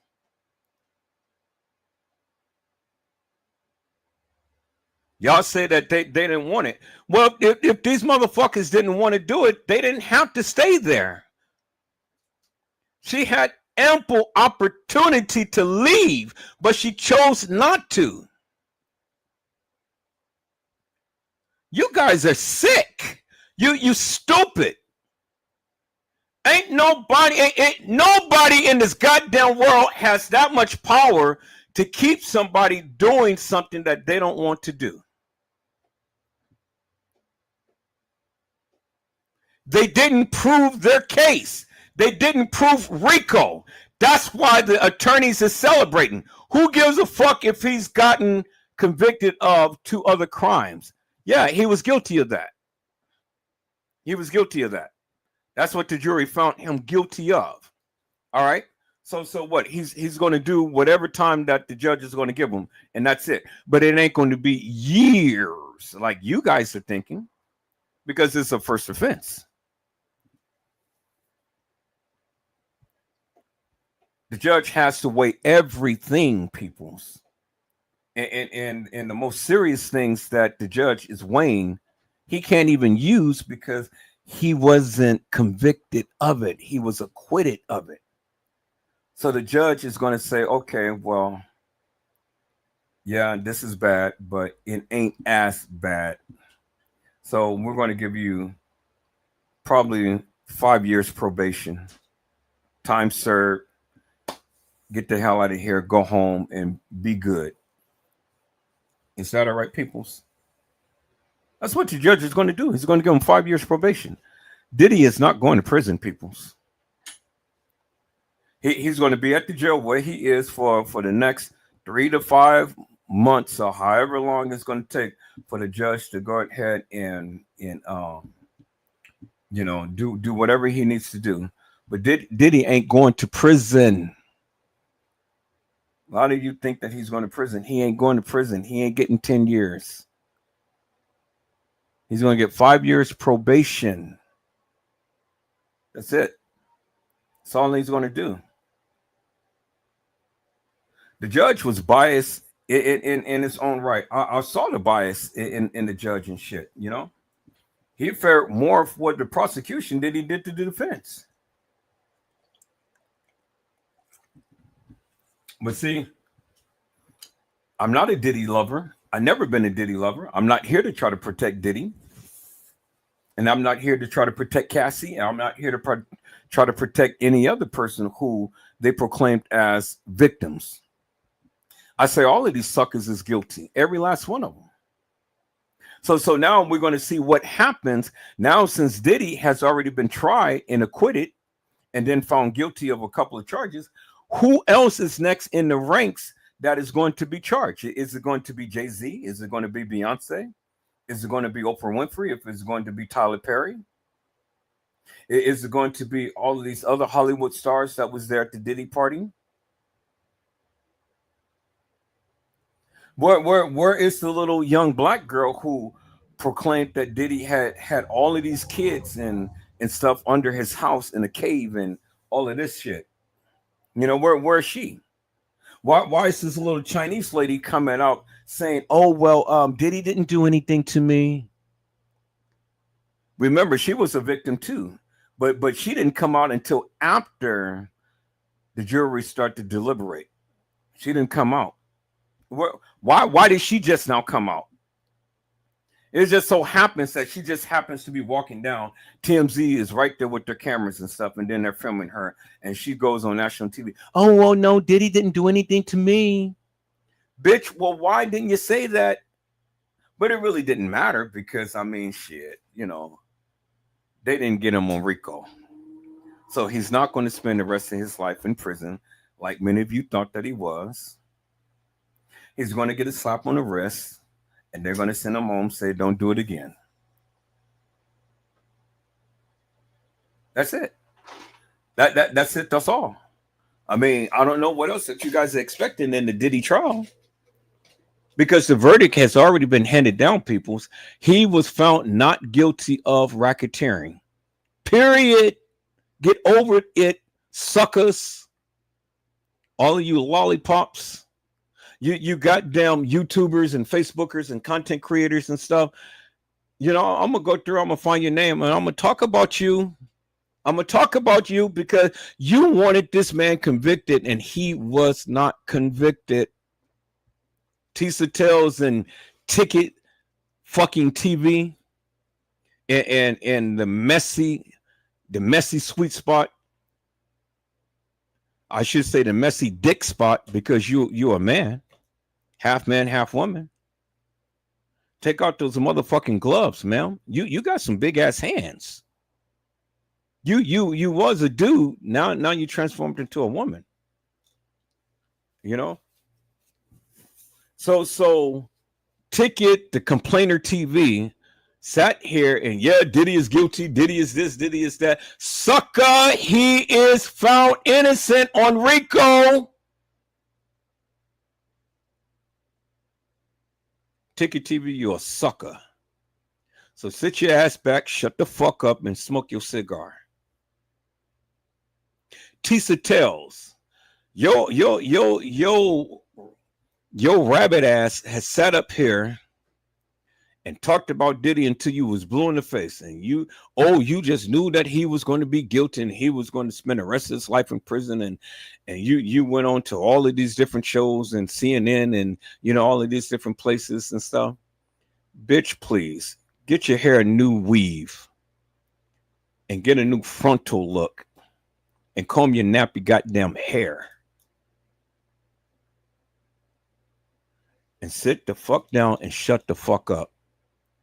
Because you're sitting back there complaining. Oh, well, y'all just look at here. He is going to get convicted. I know it. And bitch, he didn't get convicted of RICO. So, Tisa, go tell that bitch.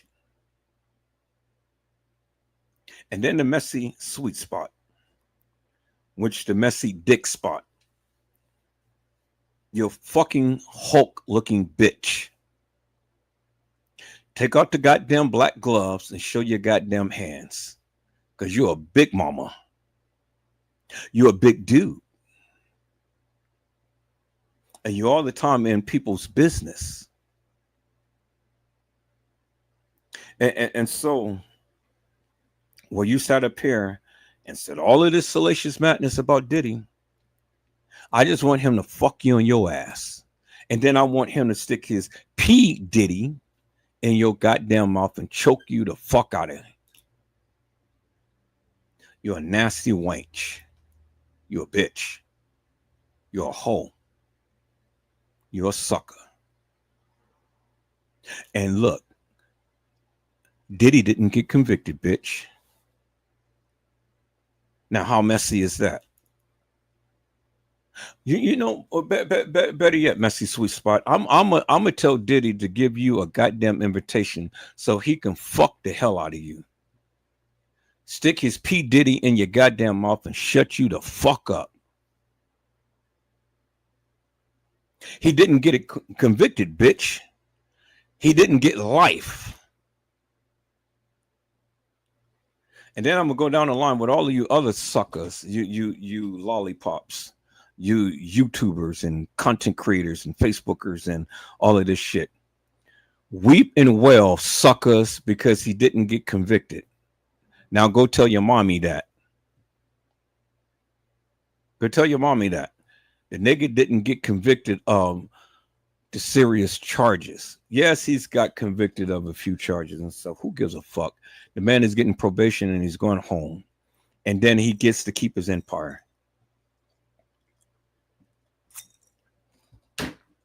I'm gonna make some shirts.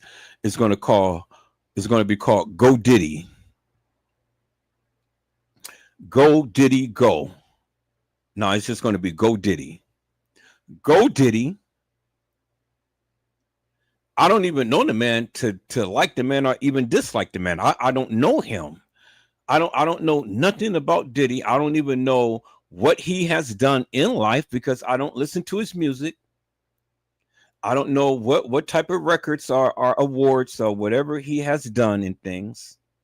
I hear that he is a producer. He's the producer of Bad Boy Records and stuff. I don't know nothing about Bad Boy. I don't know nothing about Biggie Smalls and Tupac Shakur and all of this stuff. I don't know nothing about Faith Evans and things like that. I really don't know what Diddy has done in life and it's his accomplishments. And that's a good thing for me because see, I don't worship devils.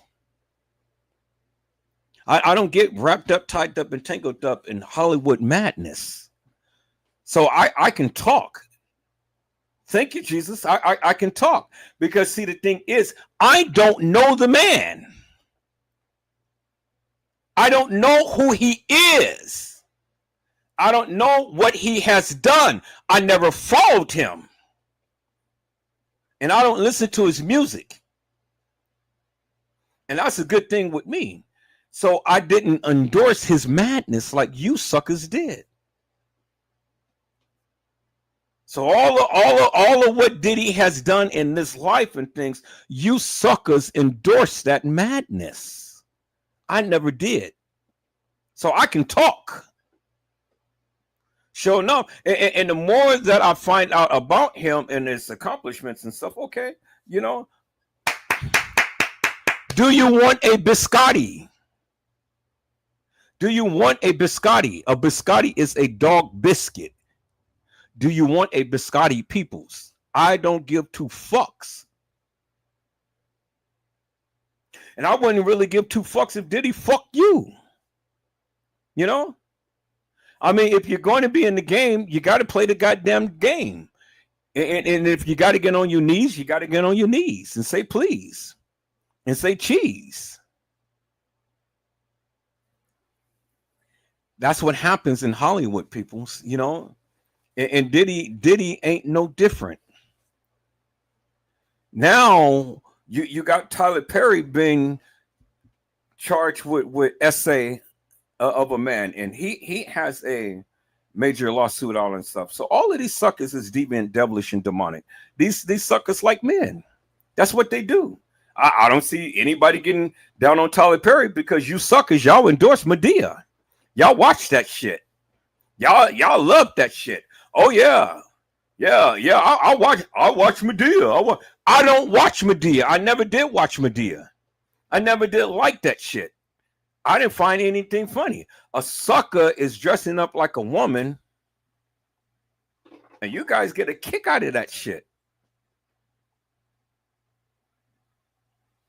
So and then you guys say, oh well, it ain't nothing wrong with watching Medea. It ain't nothing wrong with watching this and that and the other. Well, that's you. I don't watch it. I never did watch it. I never did like it. I thought it was sick.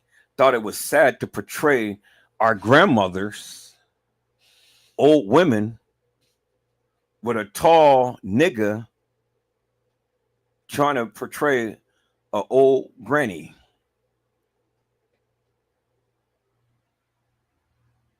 See, you guys endorse Hollywood until Hollywood shows and rears his ugly head. Now you guys want to talk about him. Now you guys want to switch gears. Oh, yeah. Guess what he did? Oh, I don't like him and da. Well, suckers, you've been sitting here endorsing him all of this time. So shut the fuck up. If anybody can talk, it's Edward Joseph, because I don't know what these suckers has been doing in life. I don't know their history. I have no clue as what they did, what accomplishments they made and stuff. I don't watch the music awards, the Oscars, the American awards and the BET awards and all like this. Who gives a fuck about Snoop Dogg, Doggy Dogg, Fresh Prince of Bel-Air, Chris Brown, Chris Rock? Who gives a fuck about all of these people? I don't. Beyonce and all of them, Jay-Z, I don't give a fuck. Because I'm not a Hollywood fanatic. I don't care what they did or what they said. You guys sit around here, rock to the goddamn music. Y'all know every word to the lyric of Lil Wayne. And all of these people. I don't endorse that, people. I can't even tell you the songs that all of these people sing and stuff. Because I don't listen to it. I don't go and playing that beatbox music down and blasting people's ears off and in my ears as well. I don't do it. Not Edward Joseph. So y'all can call me whatever the fuck you want, but see, suckers, let me turn it around upon you, fuckers. You endorse that madness because you the one who bought the tickets. You the one who went to the concerts. You the one who watched the movies. You the one who watched the Grammys and all that shit. You the one who watched who listened to the lyrics. You the one who's spreading all of that madness and letting your children listen to that madness and stuff. I would slap heaven out of my children's mouths if they ever come start singing those songs around me.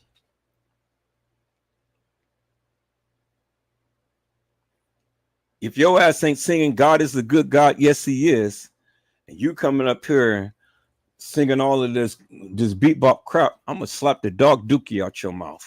Don't you ever come around here and come around me with all of that madness. You do that on your own time.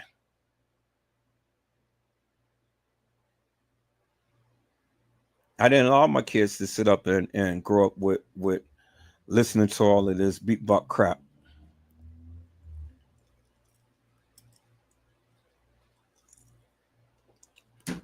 That's what's wrong with this world today. I've been sitting back because I'm getting ready to take a cruise in November. On Carnival Cruise, they're banning rap music on the Carnival Cruise because when a bunch of niggas get on the cruise and get together, then it's hell. And I've been sitting back watching these videos and stuff, and I was like, God damn, niggas just can't obey the law and the rules. And when you start getting into, you get a bunch of niggas together with some spirits in them and playing some rap music and stuff, all hell breaks loose.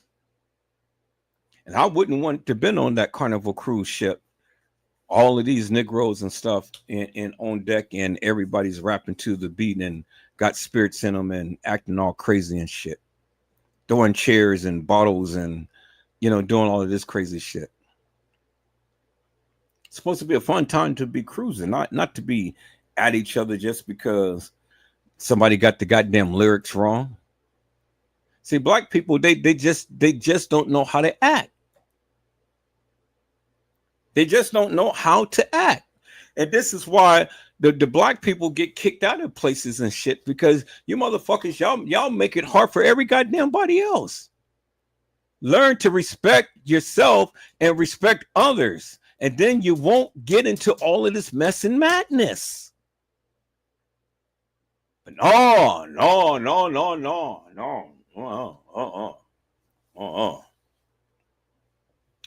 Peoples, if you never learned by now, this is the demise of the black man.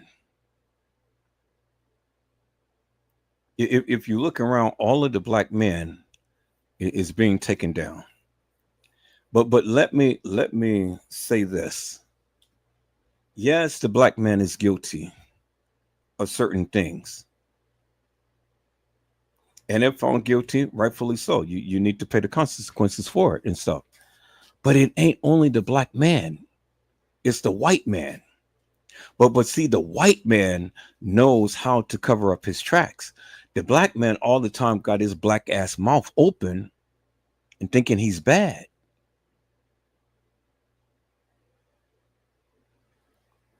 How many white men do you see that is being prosecuted now for SA and trafficking and things like that? How many, peoples? I mean, y'all turn to R. Kelly. Y'all say R. Kelly pissed up on someone and stuff and things. Well, isn't that what Diddy and this other person did? But Cassie said that she loved it. She said that. They pissed in my mouth. They pissed on my face. Well, R. Kelly pissed upon somebody. These white men do a lot worse than the things that came out in the Diddy trial. I don't see none of you motherfuckers talking about them.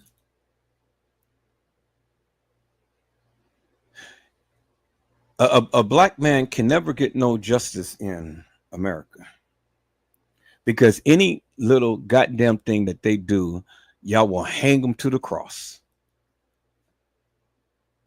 But let a white man do some shit, y'all on your knees and praising them. They, oh no, I can't believe it. Not him. They know no wrong.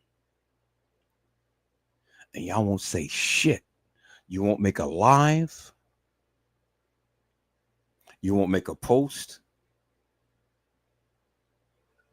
You won't do a podcast. You won't do shit when it comes down to the white man.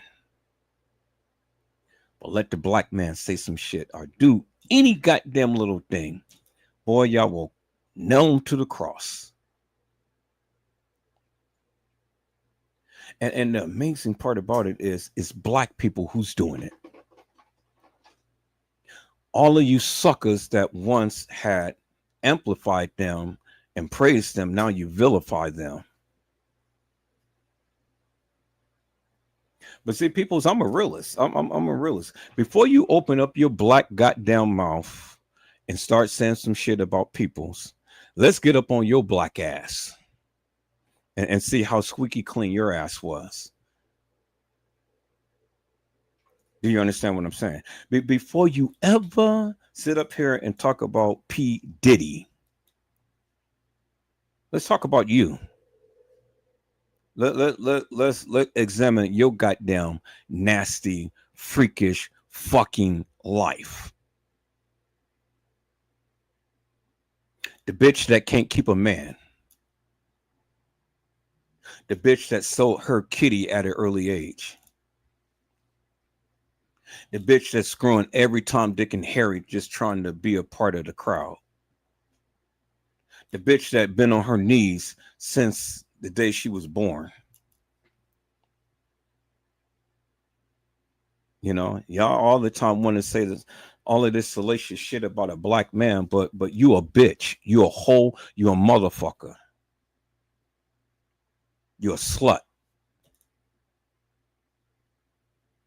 Now, you don't like that, huh? You don't like it when I talk about the black woman, huh?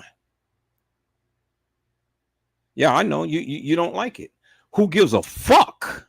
Because see, the thing is, if you're not that bitch, you ain't got shit to say. But if you are that bitch, well, then I'm talking about you, bitch. You a bitch.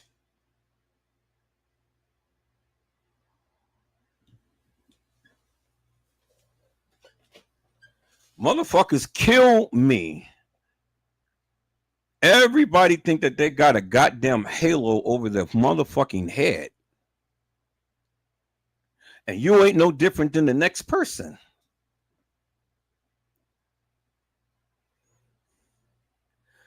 Every last woman that got up and testified in this Diddy trial got exactly what they deserved. They got their ass beat.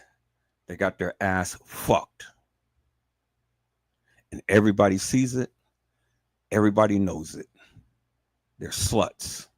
They're hoes. And they're bitches. And they're labeled as such. And that's what it is. And I don't give a fuck whether you like what I'm saying or not. You know, it's just my feelings, people. I'm just being candid with you. A lot of people don't like people to be candid in things. I'm just candid, people. I'm just that person, you know, because I don't endorse the madness. I don't listen to all of these Hollywood suckers. I don't have no ties to them. I have no knowledge of them. Y'all think it's strange and stuff. Y'all think that I'm supposed to be sitting around here knowing every goddamn person's business and stuff. I don't follow these peoples like that, peoples. I don't. And when I listen to all of this stuff, I just be surprised and things. I'm like, okay, goddamn, you know more about a motherfucker than you know about your own goddamn self. Which is amazing to me. You can tell me every goddamn woman this man has slept with for the past 10 years.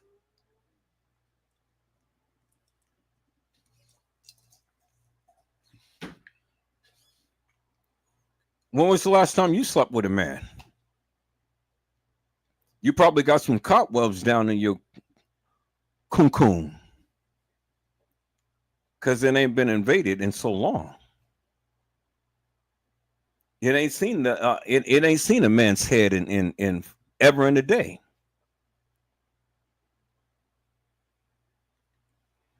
Shriveled up shit. See, you've been putting too much vinegar, salt, and pepper. See, you suckers, y'all get mad because Zari has ass. You know, y'all get mad at Zari because Zari got ass. Zari was a beautiful white chocolate girl, caramel skin, with ass and breasts. And Trey Gang sat his ass up here and vilified this girl forever and a day. But the nigga can't get no cum. He can't get no VCAT. Nigga ain't never even smelled kitty. Ain't never even touched a woman's kitty. All he knows is ding dong and Twinkies. He's just a nigga that sits up here and likes thunder booty. And he talks about it so much. Yeah. And see, you're going to see Trey Gay sit up here and say, yeah, daddy, I like the way you scrap and scrape and scramble, daddy. Yeah, daddy, I like that. I like that. Put in that work, daddy, because you got that thunder booty. You know what I'm saying? You know what I'm saying? I don't know what you're saying. That's Trey Gay. The Thunder Booty. He is a Diddy pupil. Peoples. For a nigga to sit up here and talks about Thunder Booty so much, gay as fuck, and had the audacity to sit his big black ugly googly eyes looking motherfucker with a mask on and try to talk about Zaire Walls, saying that she was the one who walked the halls of that establishment. She never did. I said she never did, peoples. Zaire Walls had a unique body, and the person in the halls wasn't Zaire, because Zaire had a big ass, and the girl in the guy that played Kanika didn't have ass like Zaire. Now, if you watched my live on the other day, I've shown you peoples who Zaire was and how she looked and things. And so, contrary to belief, peoples, yeah, I mean, you know, you got people who wants to sit up here and say, yeah, well, you know, Zaire was Kanika's best friend and all like this and so on and so forth. But then my question is simply this, peoples. Why would Zaire even have Kanika name tattooed on her chest? She loved Kanika. That was her friend. How many of you will have your friend tattooed on your chest? Every picture that we've seen that was clear enough, we've seen the name Kanika written up on Zaire Wall's chest. Every picture. We've seen Monifa with them. Zaire Walls was Kanika's best friend. And I heard so many different YouTubers, Facebookers, and all of everybody tell me all of this stuff and what they seen and shit. Well, I haven't seen it. You may have seen it. I haven't seen it. And until you can show me anything that validates that of what your claim is, well, then I'm always going to shoot my shot. And I'm going to always say that Zaire Walls never had anything to do with the analyzation of Kanika Jenkins. So, to be honest with you people, I don't give a fuck what you have seen. I really don't give a fuck what you say, because at the end of the day, it's called show and tell. You can tell me whatever, but you got to show me, because until you can show me, well, then that of what you tell me is null and void. I don't give a fuck. Tell you, I really don't. I don't give a fuck. So you may can believe that Zaire was Kanika's nemesis or whatever and stuff, but in my mind, I don't see it, peoples, until I can see what you say that you have seen. Then it really doesn't make no difference to me. Don't waste your time telling me all of what you've seen and going back way back in history. I don't follow these people like that. I don't go and look at these people's history like that. You know, I don't do that. I never did that. It's a lot of shit that I know I've never seen, but I can only go by what I have.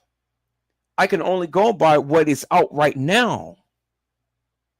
That's all I can give a narrative to, peoples. I can't give a narrative to something I've never seen. You can be so emphatic, you can be so emphatic about it, peoples, but it doesn't make no difference to me, because I don't care how passionately you speak about it. It ain't going to change my mind about it, because I haven't seen what you have seen. And that's why I keep trying to tell many of you. You know, y'all want me to see and believe everything that you say, but until you can prove to me and prove to the people, you are just wasting your breath when you're trying to tell me and try to prove to me something.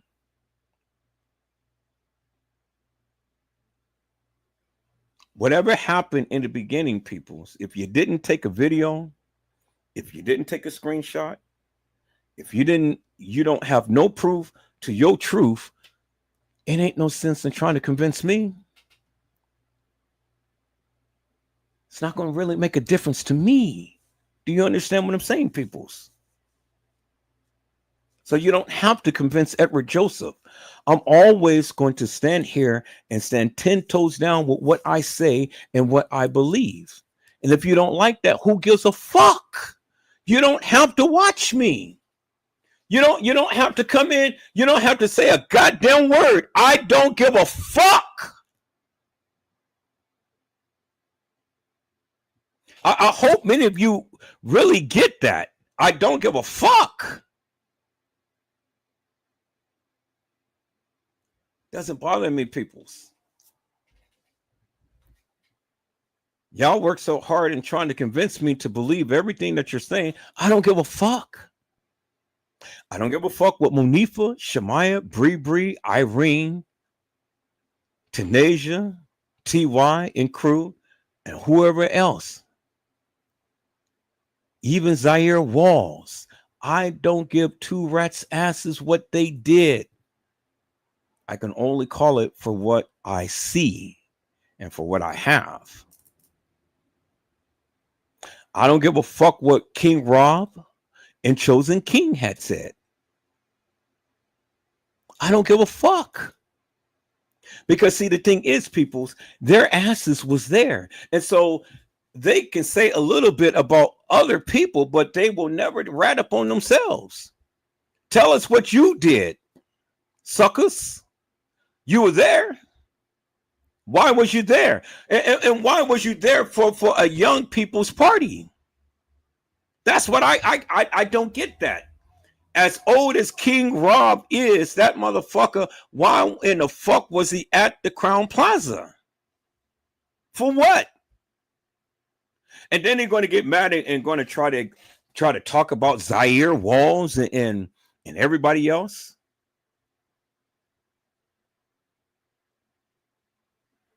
You know, Uncle Fed sits up here, boom, boom. You know, and he comes out and start talking all of this stupid shit. But he ain't nothing but a ghetto Negro that don't know what the fuck he's talking about. Trey fucking Gay sits up here, ghetto Negro, don't know what the fuck he's talking about. And all of you sitting over there on this channel and stuff, and y'all giving him praise. Oh, I love you, Trey.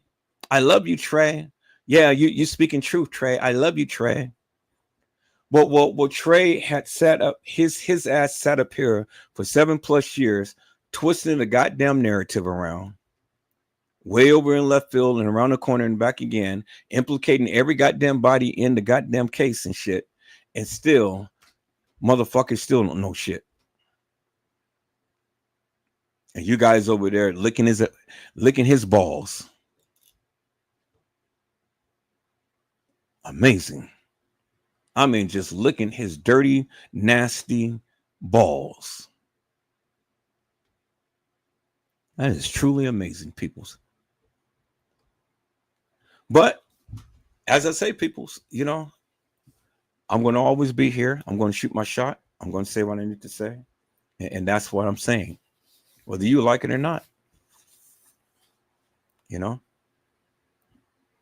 you don't like whatever Joseph said because I'm just so real and just blunt and straightforward, then that's fine. I don't give a fuck, because I'm going to still stay here and talk about you and everybody else.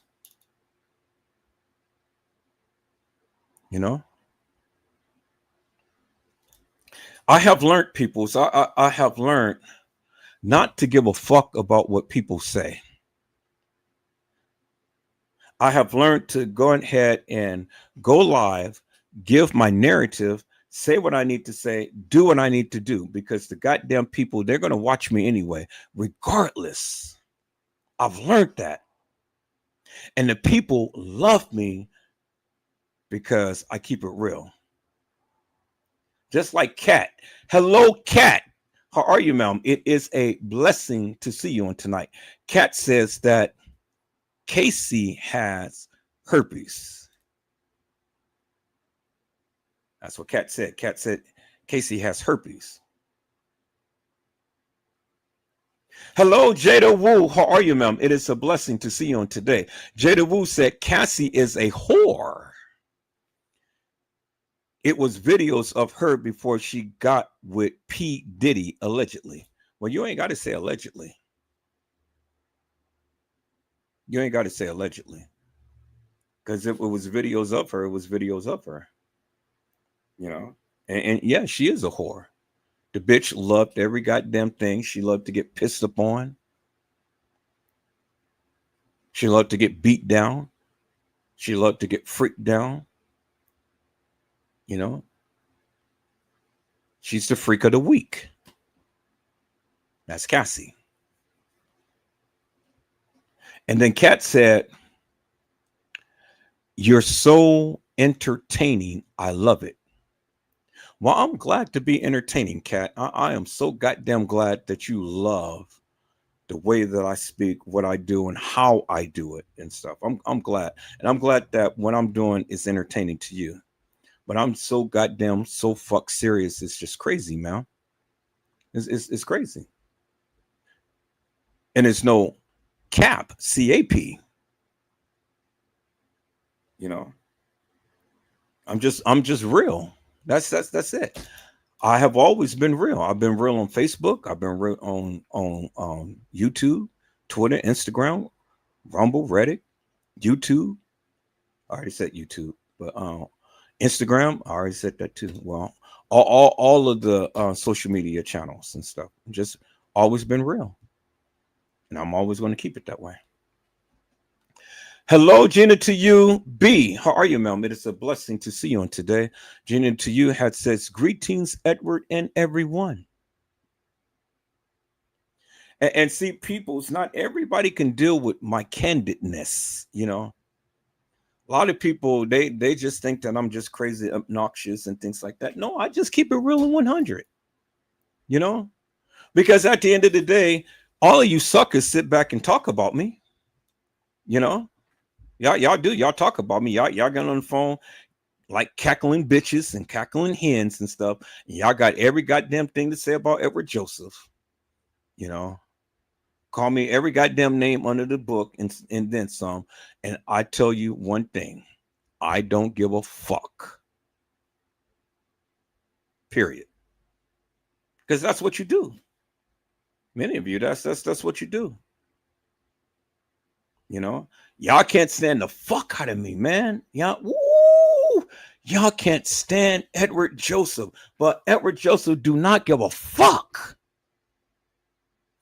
Even my Christian friends, they watch me on Facebook, and everybody, my family, my friends, my haters and my congratulators. All of you motherfuckers, y'all see me on YouTube, Facebook, and all those other platforms and stuff.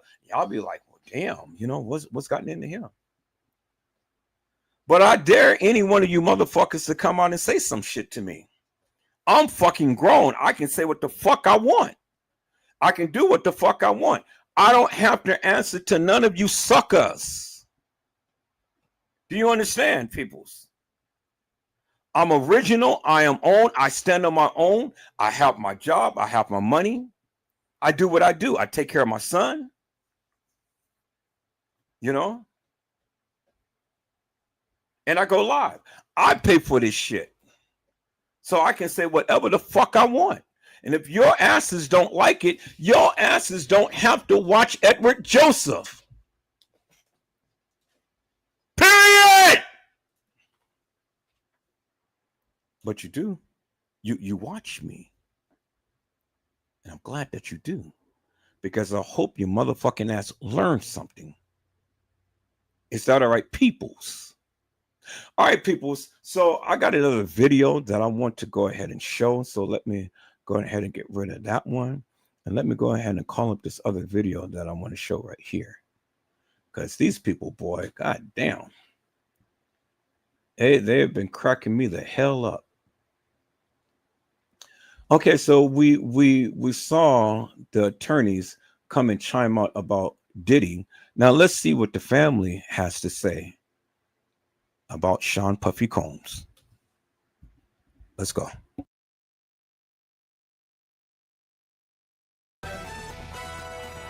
The breaking news here on Eyewitness News is we are taking a live look at the federal courthouse. We're taking a live look at the federal courthouse here at the bottom of the hour, where Sean Diddy Combs was just convicted of 2 of the 5 counts he was charged with. Those 2 charges for transporting people across state lines for the purpose of engaging in prostitution, dealing with 2 former girlfriends, Cassie Ventura and a woman who testified under the name Jane. Right now, Combs' lawyers are trying to get him released from prison, but this video is from his family that arrived here in Lower Manhattan, and as you can see, Sandra reacting to the verdict. Yeah, we've been watching them all afternoon, going in and out of the courthouse. You hear them saying, one of his sons there in that shirt with the green on it saying he's coming home. Let's listen. Any reaction on the verdict? Yes, sir. All right. Free pop. So the particulars of the bond as we know it to be right now as the celebration continues for the Diddy family, because as you know, these are the 2 lesser charges that he was faced with. So life in prison off the table at this point. But the defense is saying it'll be $1 million cash guaranteed by 3 people close to him and limiting his travel. First of all, his passport would be gone, but travel only to his property in Miami or here in New York. Exactly. Eyewitness News reporter Darla Miles live in Lower Manhattan. She's been in Lower Manhattan for the past 8 weeks following this case. Darla. Well, Well, Sandra and Mike, let me just tell you who we just heard from in that video. That was Christian Combs. He goes by the name King Combs. He is the eldest son of Sean Combs with Kim Porter, who passed away 2 years ago. And then we also saw his middle son, Justin Combs. That's his son with the fashion expert, Nisa Hilton, and a best friend and some other friends and their spouses. So that is what we saw, the reaction from them in the courtroom. They came bright and early this morning. Interestingly enough, you know, everybody wanted to know what Sean Combs was wearing throughout the trial. He wore a sweater and a white collared shirt. His sons wore the same kind of outfit every day to match. And so they are very excited right now. This morning when the verdict was read, you could see Sean Combs fist pumping, excited about those not guilty verdicts, but surprised when when those guilty verdicts were read on the prostitution, the interstate transportation to engage in prostitution. He was not expecting that. At one point, he grabbed his attorney's hand. Denny Garagos, he also reached over, he kissed her. He was thanking the jurors, trying to make eye contact with the jurors.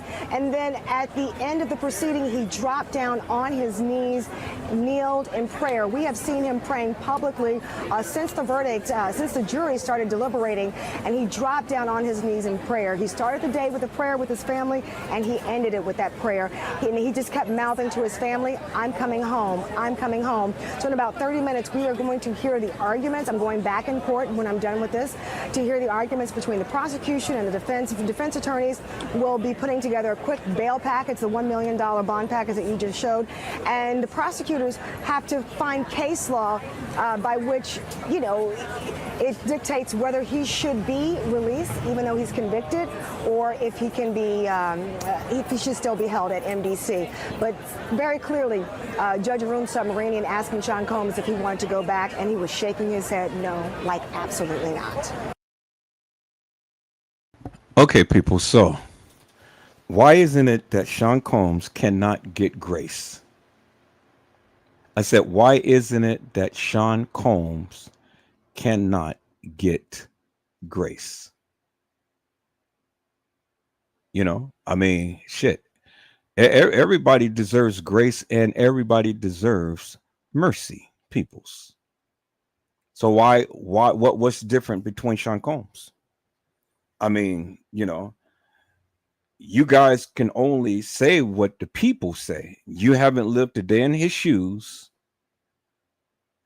You haven't lived this life. You don't know what the fuck had went on behind the scenes and behind closed doors and stuff,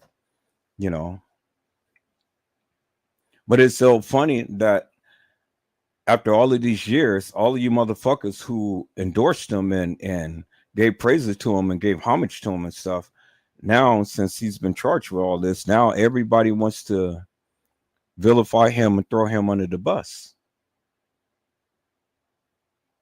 Well, that's amazing, peoples. That tells me a lot about you, suckers. Sean Diddy Combs is just like every ordinary person that deserves grace and mercy. And so I don't know, peoples, if he was able to go ahead and get bail. I don't know.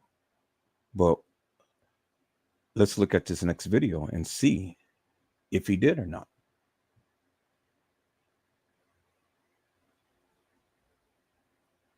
Thursday night. Press Your Luck returns. Here we go, Elizabeth. Bam! With big bucks, big wins, Designer handbag, Airstream trailer. Let's go! and big whammies. Oh, you're not invited. Press Your Luck. New episodes return July 10th on ABC and stream on Hulu. Sean Diddy Combs, The Split Decision. The verdict sending shockwaves across the country. Now breaking tonight, Diddy, The Verdict. The new ABC News special. Tonight at 10/9 Central on ABC. America's #1 news, ABC News. Now streaming 24/7 on Disney+. I'm Mola Lengi in Tehran. Wherever the story is, we'll take you there. You're streaming ABC News Live.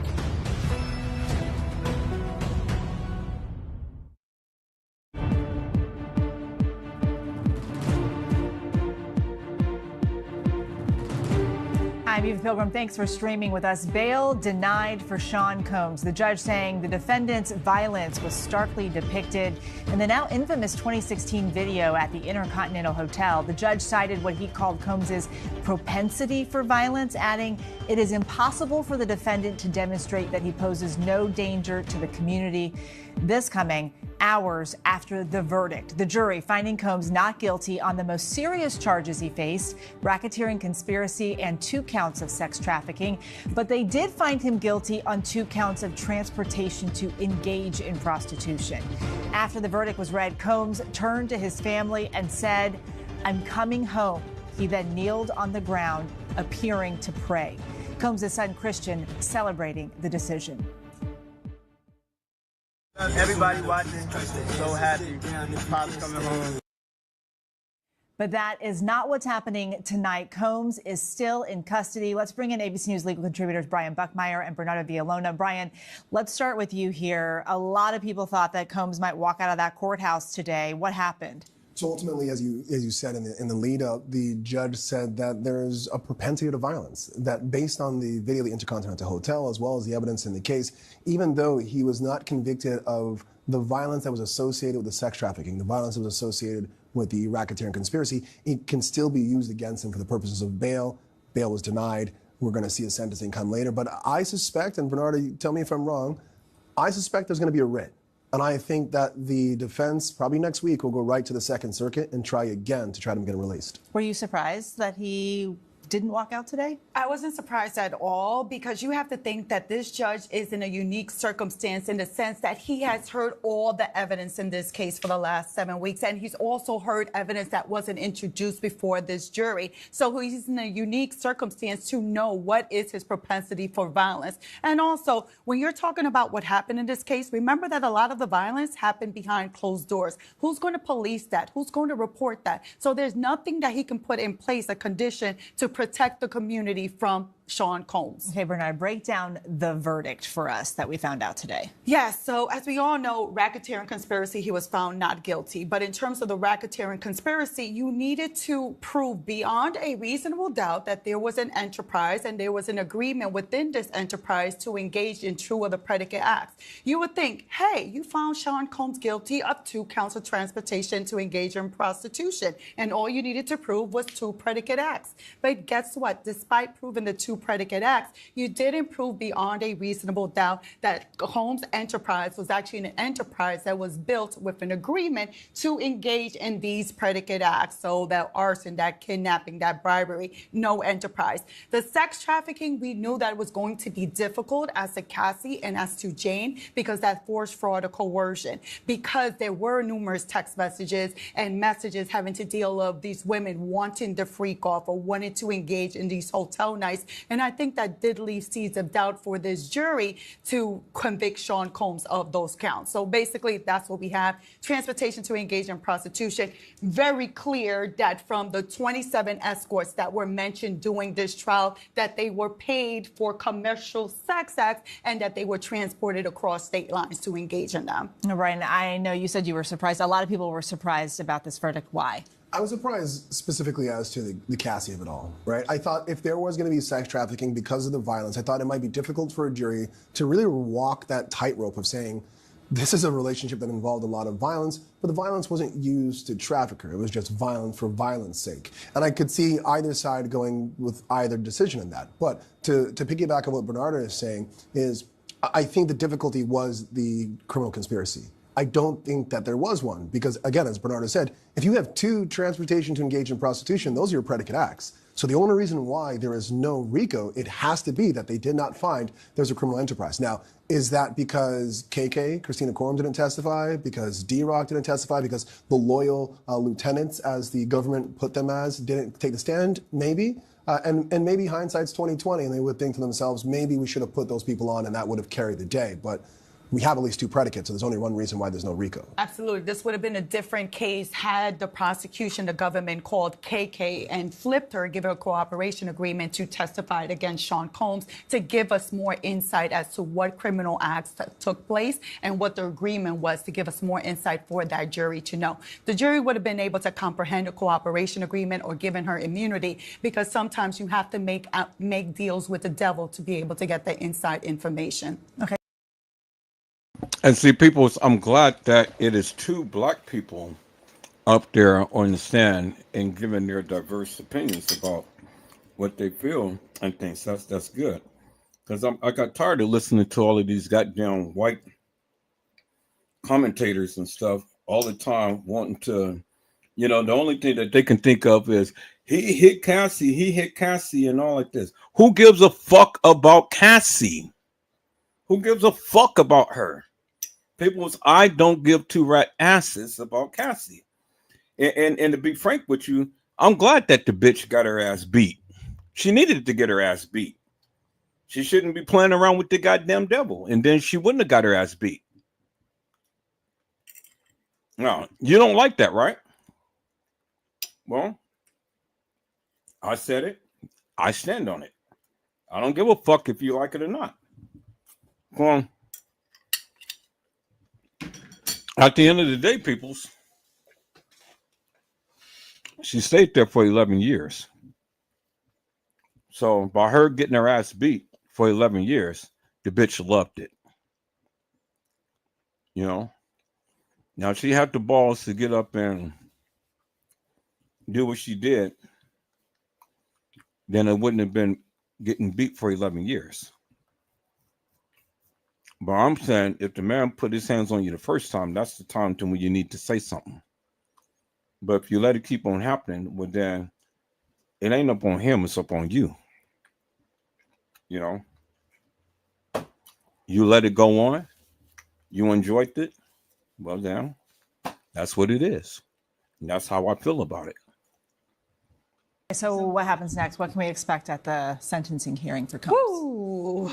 So even before you get to the sentencing, between now and then, at some point in time, Sean Combs will sit down with someone from the probation department within the Southern District of New York, and they will create what's called a PSI, or pre-sentencing investigation. And with that, they'll look at Sean Combs' criminal history, which we know he doesn't have. They'll look at his personal characteristics, mental health, substance abuse, personal characteristics. They'll look at any kind of mitigating or aggravating circumstances. And what they'll do is they'll create a sentencing guideline. They'll give a range of months that they believe the judge should follow in one way, shape, or form as to what Sean Combs should be facing. Now, both sides have already kind of done their calculations. The defense believes that he should get anywhere from 21 to 27 months. The government believes anywhere from 51 to 63 months. And if you're as bad at math as I am, that's basically the government saying 4 to 5 years, and the defense saying just shy of 2 years or so, or just a little higher of 2 years. So how do they decide what he actually gets? So probation gives you the guideline, right? And then the government is going to ask, as they said, they're going to ask for a significant amount of jail time for aggravating factors to account. And I think the smartest thing that they will do is they'll say, these aren't just to transportation to engage in prostitution. Here are the 27 escorts. Here are the 2 alleged victims. And here are all the flights. There are dozens of them. And they'll try to use that as aggravating. And they'll also use the violence as aggravation as well. The defense is going to look at all the positive things that you can think about for Sean Combs as mitigation. He donated millions of dollars to HBCUs. He did this for the community. He did that. He was a pillar of society for all of this. And that's why it should be lower. And the judge will take all of those facts and ultimately come up with a decision. He doesn't have a criminal history. He hasn't been previously. He doesn't really have a criminal history, but you have to think when it comes to sentencing, especially when it comes to a federal sentence, the judge can take into account bad acts, meaning incidents that you have engaged in that you may have not been arrested for, you may not have been convicted of, but does show your propensity and the type of person you are. This judge is going to try to get the sentence that reflects, one, deterrence, sending a message to the public that this type of behavior would not be stand for. All right, people. So do you like this bitch right here? It's all the time got to be some sassy ass bitch that comes on and wants to give her narrative as to what's going on and shit. I personally don't like her, peoples. You know, I don't like her stance. I don't like her aggression. I don't like what she's speaking and things. And her ugly ass needs to get laid, because you can see she's a big girl. She's a big girl, and she probably ain't getting too much dinky dink. But you know, she just comes off so gruff. It's just crazy to me, peoples. I mean, the guy is cool, you know. He's just like, okay, yeah, you know, I'm just gonna tell you what the guidelines is, and so on and so forth, and you know, keep it like that. This girl, she's just come just all wound up and shit, and you know, just really trying to put the hammer on him. See, it's bitches like this that gives women a bad name, you know, really does. And she thinks that she's doing justice, but in my eyes, she ain't doing no justice. In my eyes, now she may literally represent many of you ladies out there and stuff. You know, I get it and stuff, but I just happen to see things a little different than you. You know, and I just happens to not like this woman. In terms of rehabilitation, what is the best sentence that will rehabilitate Sean Combs so that way when he is ultimately released, he wouldn't be committing these same acts? Punishment. Punishment, punishment. How do you punish a person for the acts that they've committed? So wise transportation to engage in prostitution is not just 2 acts, but we're talking about dozens and dozens of you transporting these commercial workers for the purposes of sex. I would say he doesn't have a criminal record, but he does have a criminal history. Yes. And that difference is going to be big for him. Brian, Bernarda, thank you so much for being here with us. And just a moment ago, I believe the Combs family was walking out of the courtroom. I believe we have some video of that. Joining me now, though, is ABC News investigative producer Tanya Simpson, who has been covering this trial from the very beginning. We're seeing that video there of the family leaving the courtroom just moments ago. Tanya has been in the courtroom with the family and everyone as they've watched this entire trial. You were there today in the room when the verdict was read. Tanya, what was it like in the room? Hi, Eva. So in the room, there was a moment between when we found out the jury had reached a verdict and when the judge came in and acknowledged there was a verdict, and then they brought the jury into the room to read it. The mood in the courtroom was a little tense, like you could feel it, like there was a lot of anticipation while people were waiting for the jury to come in to hear what the verdict was. When Sean Combs came in, he looked relaxed. He turned around to his mother. He said, "Mom, I love you." His attorneys were standing around the defense table. They weren't really speaking to each other. It was very quiet in the room. Diddy took his seat and he started reading a printout of Psalm number 11. The prosecution attorneys were seated at their table, very quiet. Diddy's family, friends, and supporters were also just kind of seated, waiting to hear what was going to happen when the jury came in to deliver the verdict. And when the verdict was read, what was the reaction then? So when the verdict was read, Combs was sitting. He kind of had his head down a little bit. He was kind of shaking or tapping his foot in anticipation of hearing what was going to be said. When he heard not guilty on count 1, he kind of pumped his fist a little bit and shook his head. He heard the second not guilty. He pumped his fist again. When he heard the first guilty charge, he did look a little surprised. There was an audible gasp from a couple of people who were sitting in the gallery, some members of the public and a few family members. And as the jury continued to read their verdict, people were pretty quiet. Once the verdict came in and the judge went juror by juror to confirm with them that that actually was their decision, Diddy looked at them, shook his head and mouthed, "Thank you." Our reporters caught up with Combs' son after leaving the courthouse today. Here's what he had to say. Take a listen to this, Tanya. Hey, yo, we love y'all. We love everybody watching. So happy. Pop's coming home. God bless. God bless the whole world. What was going through your head when the verdict was read? Happy. And Tanya, you saw Combs' son there. What was the family's immediate reaction when the verdict was read? So interestingly, there wasn't an immediate reaction when the verdict was read. However, once the jury left the room and the judge was off the bench, the family was very celebratory. They were smiling. They were hugging Diddy's defense attorneys, hugging each other, shaking hands. One member of his family actually called his defense team the Dream Team and thanked them. It was a very, very celebratory mood from the family and friends. Tanya Simpson, thank you so much for joining us tonight. Still ahead, our Burden of Proof team breaks down this verdict and how the public is reacting to the news. Stay with us.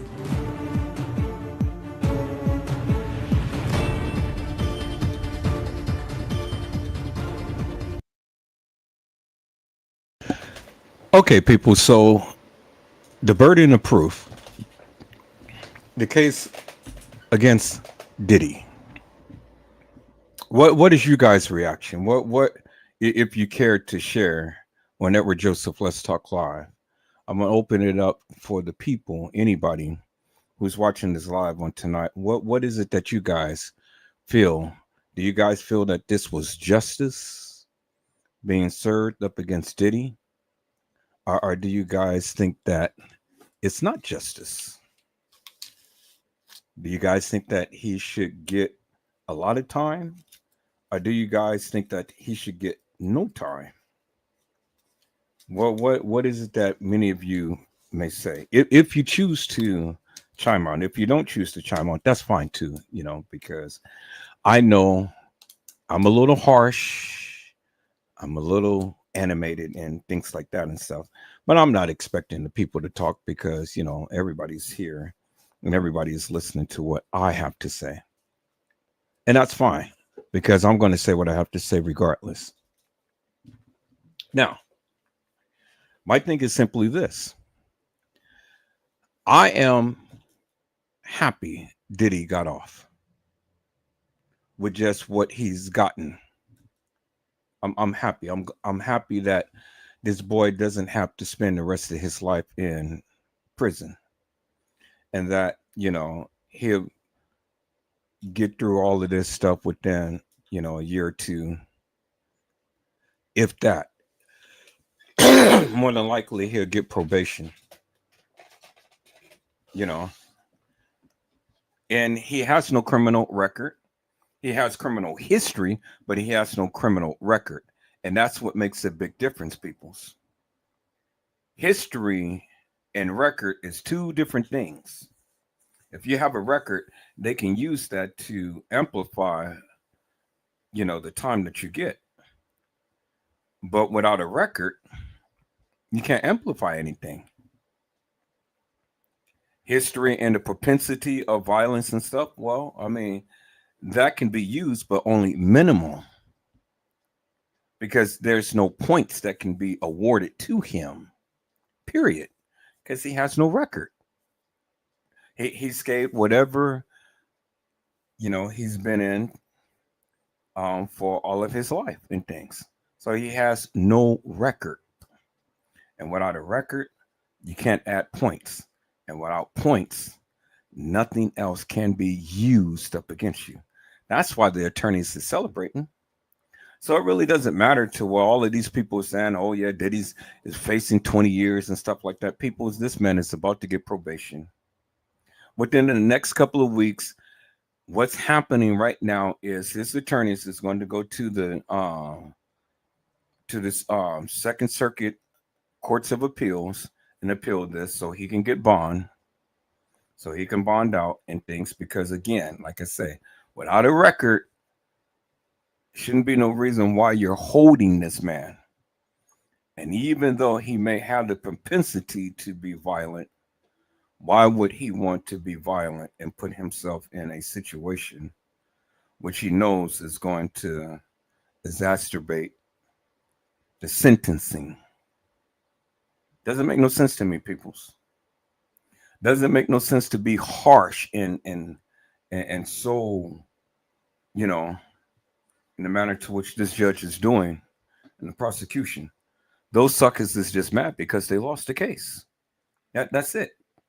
They're mad. And so the Court of Appeals is going to rule in Diddy's favor. I'm telling you what's going to happen. I'm telling you. It's no allegedly. It's no. I think I'm telling you what's going to happen. Because again, a person with no record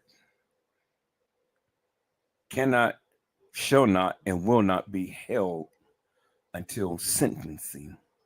He's been held all of this time. He's been found not guilty on the most serious charges. The other two charges, shit. I mean, why are they even worrying about that and stuff when you got a lot of people who's doing the same thing that he's doing right now? Hiring people for prostitution or whatever the case may be and things. And even the sex workers, they're being transported all over everywhere. So you can order them up. And that's legal. But how could that be legal and what he's doing is illegal? I don't understand that, peoples. I mean, these bitches, Cassie and all of these, they said in their own messages that they loved to be in the freak off.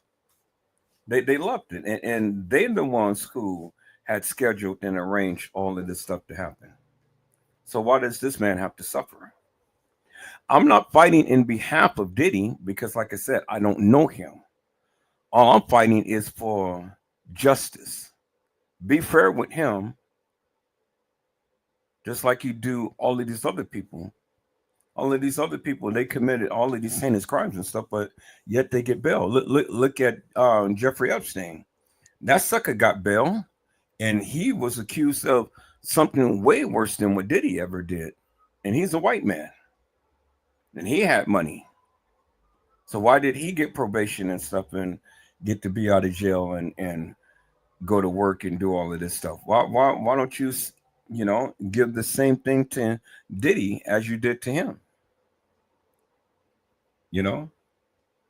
See, when it comes down to the black man, everybody wants to vilify the black man. Well, doesn't matter what you think, peoples. Doesn't matter what you say. Doesn't matter how you feel. God gave this man grace today. He administered grace and mercy to him today. And by him sitting there praying on his knees and stuff in the courtroom, well, from the time this point on, that's what you need to be. Transform your life, brother. Change your behaviors, change your dialect, change your attitude, change your thinking, change everything, because God has administered grace and mercy. And the Lord needs to be praised behind that. Because, see, the thing is, peoples, the Lord looked beyond his faults and saw his needs, not only for Diddy, but his family, his friends, his loved ones, his baby.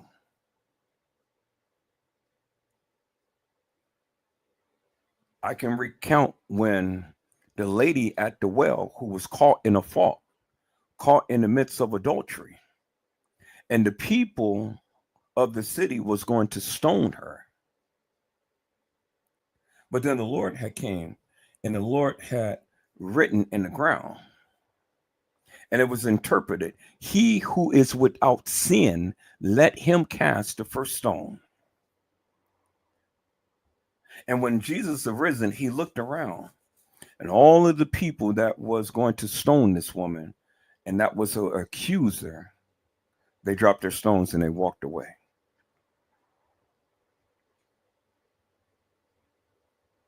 And so I'm just paraphrasing. The Lord had asked her and asked her and said, well, hey, where's your accusers? And she says, Lord, I don't see none. And he said, your sins has been forgiven. Now go and sin no more.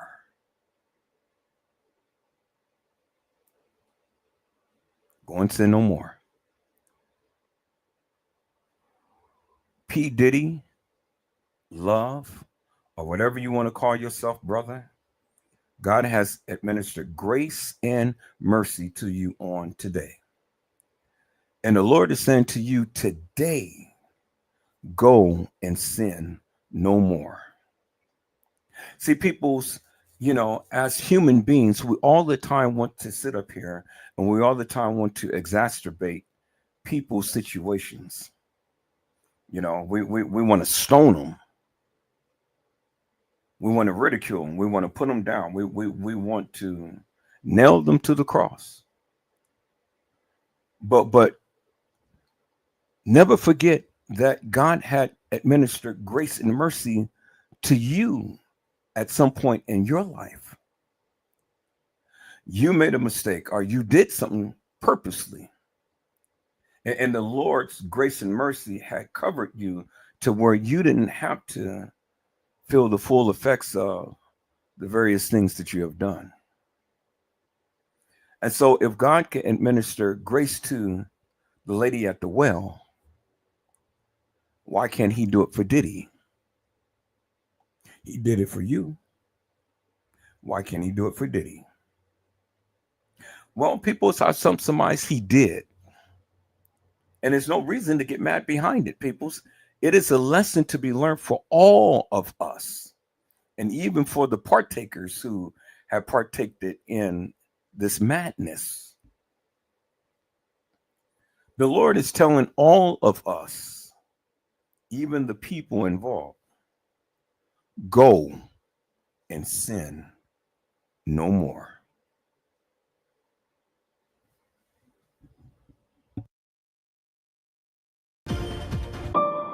What does it take to be the most watched newscast in America? An operation to capture ISIS fighters. Is this our combat operations center? We're approaching the gate now. Militants came in from 4 or 5 different directions. Operational nuclear reactor. So you have a couple loaded and ready to go. The house is destroyed, but the flag, there's not a tear in it. Not a tear in it. How important is this label right here, Made in the USA? Look at your smile. You're proud of this. I love this. Great work. Hi. Where are you? Where are you? Appreciate you. Thank you, David. Good to meet you. Ismail? David. David. Yes, yes. I'm David Muir. I know who you are. You Watch do? you every night.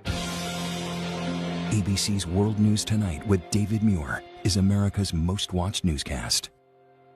When your songs have over 30 billion streams, where do you go to light up the morning? Monday, it's Louis Capaldi, live on GMA. Monday, only on Good Morning America's Summer Concert Series, sponsored by Massage Envy. Holy blank! Match Game is back. Join host Martin Short with celebrity guests Selena Gomez, Randall Park, Anthony Anderson, Amy Sedaris, Joel McHale, and so many more for a wild, all-new season of Match Game, starting July 23rd on ABC. Sean Diddy Combs, the split decision. Not guilty of sex trafficking and racketeering. Guilty of transportation for prostitution. And see, peoples, whether this boy really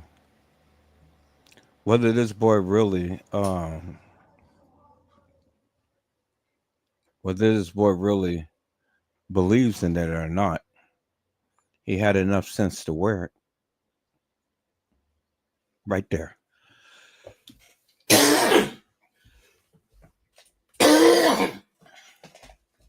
Right there. That right there is what saved him. Right there, peoples. That is grace and mercy. That is what the Lord had extended to him and saying to him, look, my child, you know, I understand what you did. I of all people understand what you did, and I have the power to change it. Now, I'm telling you, go and sin no more. Change your behaviors, change your lifestyle, change everything that you ever represented. Change it. Sean Diddy Combs,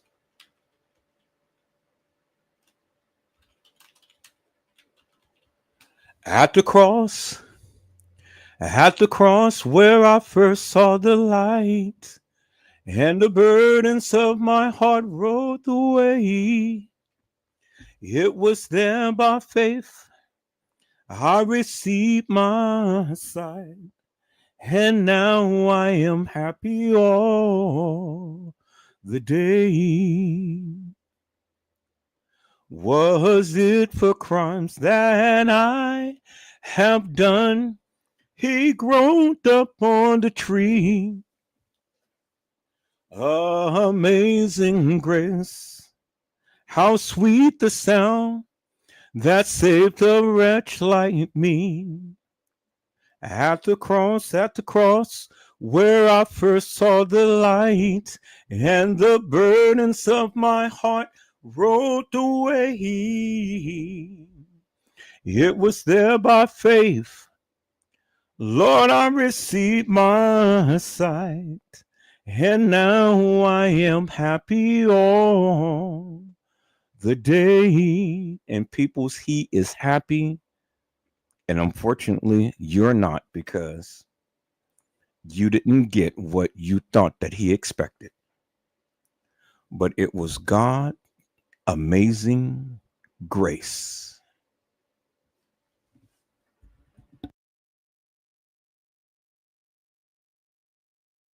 Sex trafficking and racketeering, guilty of transportation for prostitution. The verdict sending shockwaves across the country. Now breaking tonight, the new ABC News special. Stunning interviews. One of the most powerful men in the music industry. And then suddenly, he was over. New details from inside the courtroom. Diddy, The Verdict. The new special breaks tonight at 10/9 Central on ABC. It's time to party! Monday. And now we're in the jungle. Ready to find some love. Let's dance, Paradise. Paradise is back. Good things are coming. New beach. Viva la Costa Rica! New challenges. And here come the Goldens. Oh, look, I got my inner knees done. They're reformed. Bachelor in Paradise. Season premiere. Monday on ABC.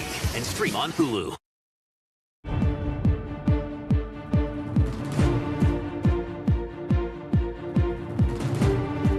Welcome back. Sean Combs acquitted of racketeering and sex trafficking, but found guilty of prostitution-related offenses. Combs was denied bond while awaiting sentencing.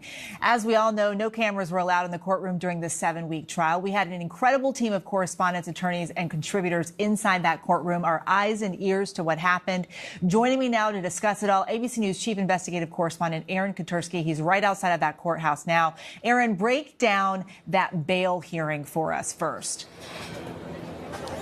Well, it happened about 6 hours after the verdict was read because defense attorneys asked that Sean Combs immediately be released on bail. They offered up $1 million, offered his homes as collateral, and they said the only crime he was convicted of is not a crime of violence. But prosecutors disagreed, saying the violence was evident at trial, pointing directly to the 2016 hotel security camera footage, Eva, that depicted Combs attacking Cassie Ventura.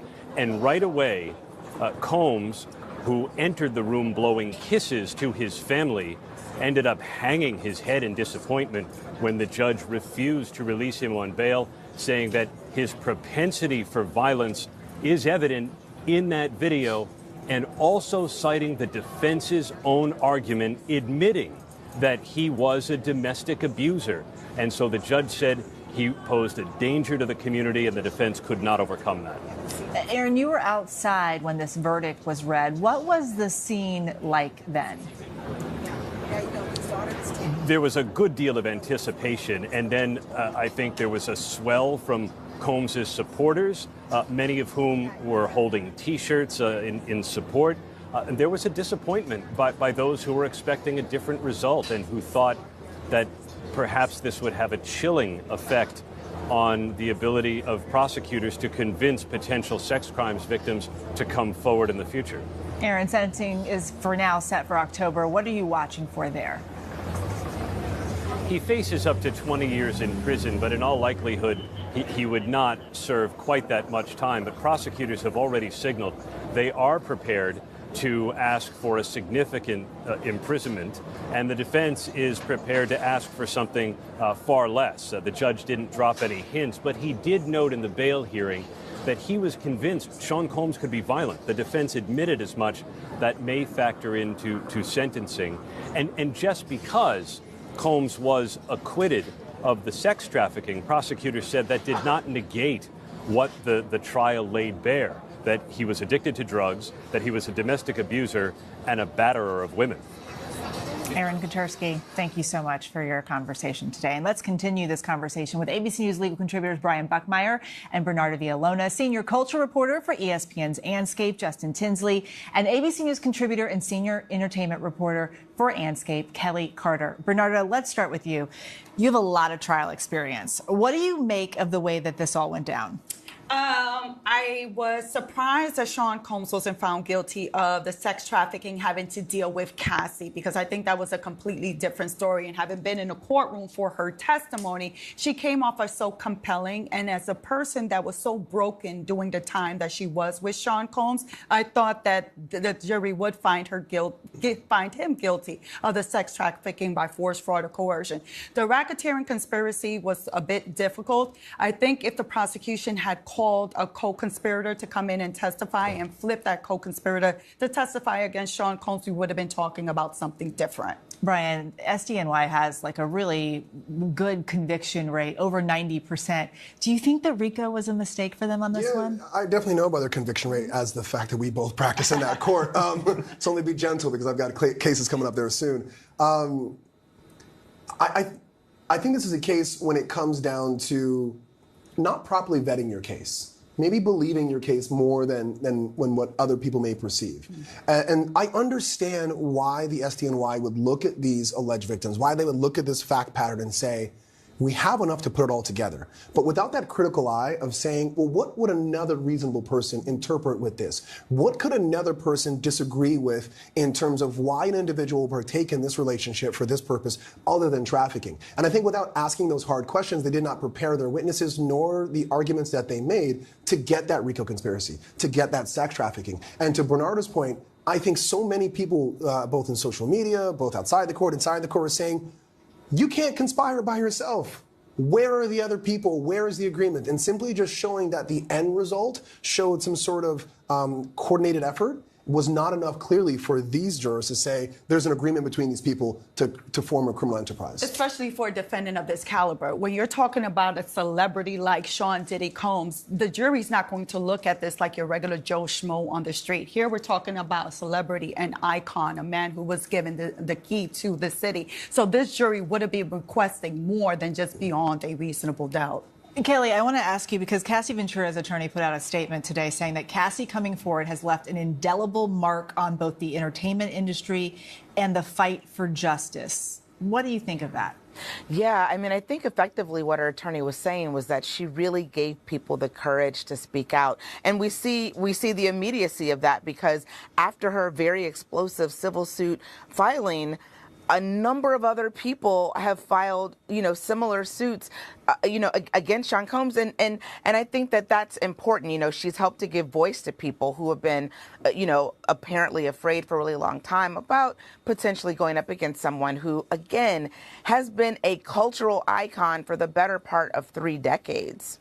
Justin, we have to talk about the cultural icon part of it all. We've talked a lot about the possible impact of this on his legacy. What do you think this means now for his future?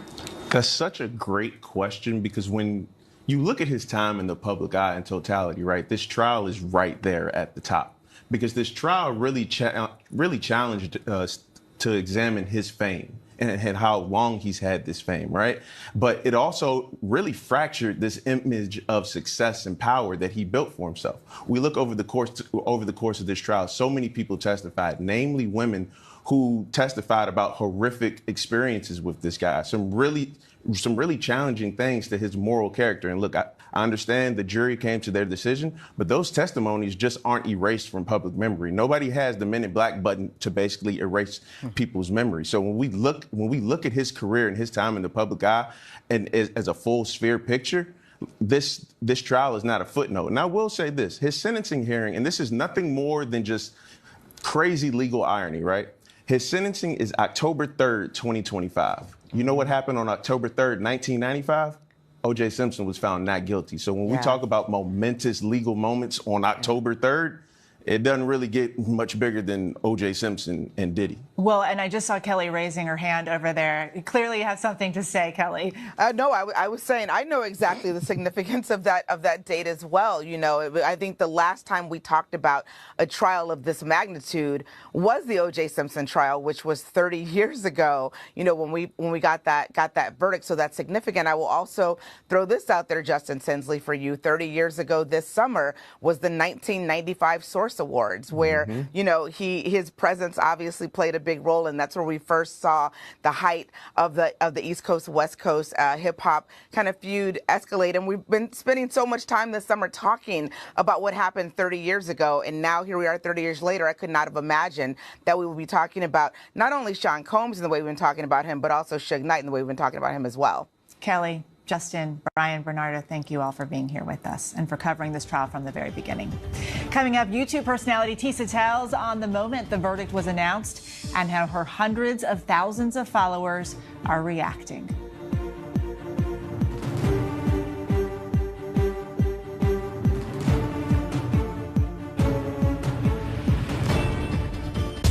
Sean Diddy Combs, the split decision. Not guilty of sex trafficking and racketeering. Guilty of transportation for prostitution. The verdict sending shockwaves across the country.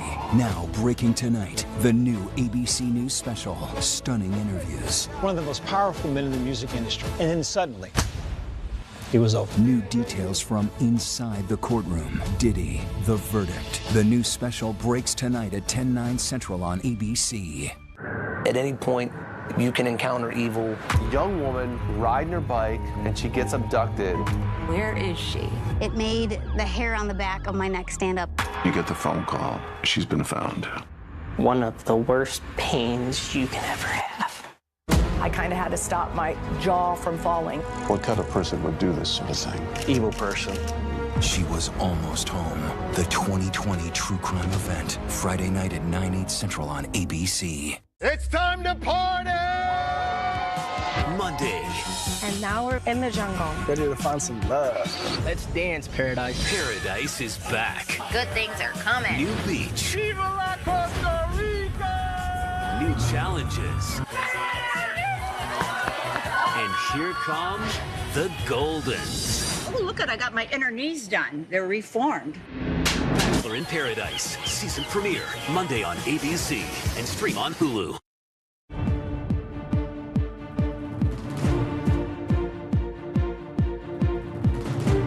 Welcome back. The court of public opinion on full display after the Sean Combs verdict came in. Outside the courthouse, crowds of people gathered for that much anticipated verdict. With more on the public reaction, let's bring in YouTube star Tisa Tells, who's been at the Manhattan Federal Courthouse from the very beginning. She has over 500,000 YouTube subscribers. Tisa, thank you so much for being here tonight. So I'm curious what you're now hearing from people that the verdict is in.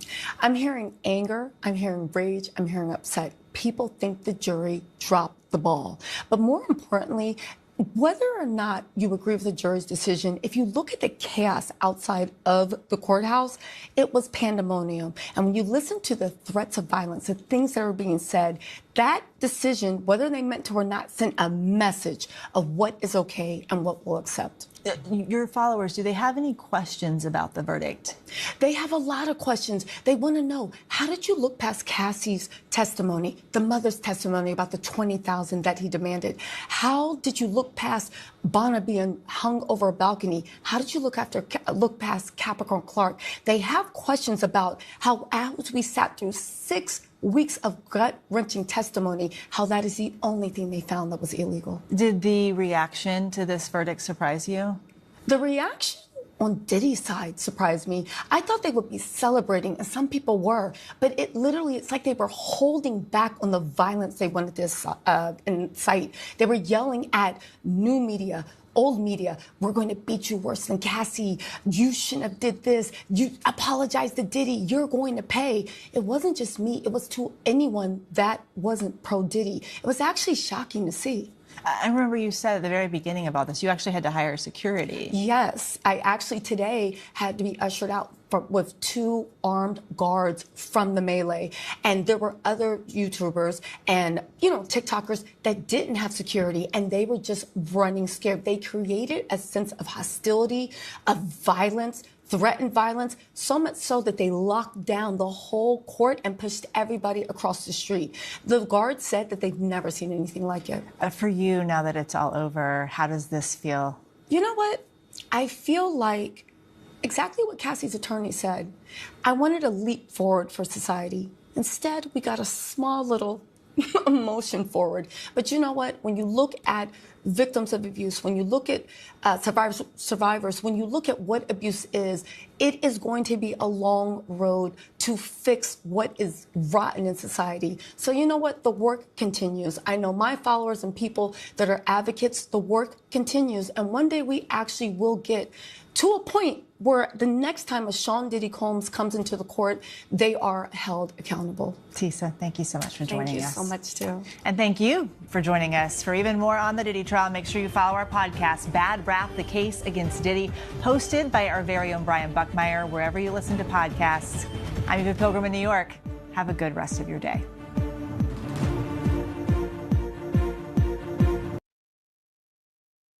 Okay, peoples, and with that,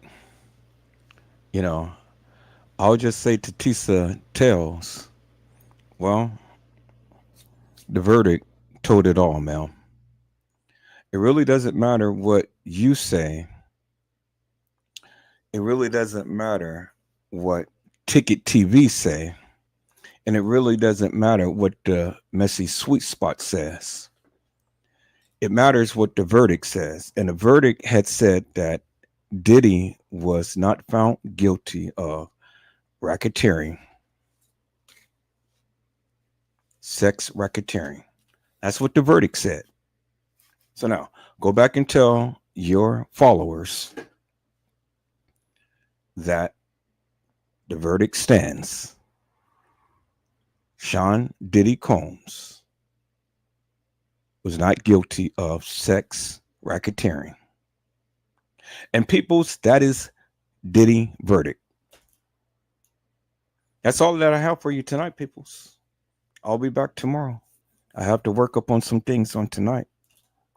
We'll be back here with the Kanika Jenkins case and the Zaire Walls case. And then we're going to be back with another case, peoples. We're going to get in here and we're going to talk about a few things. But right now, since it's still early, I may just come right back on and play back an old live about the Kanika Jenkins case. I may just go ahead and do that. So if I do that, peoples, I will be live, but not live. It'll be a playback. And with the playback, it will be some things that'll be said in the live.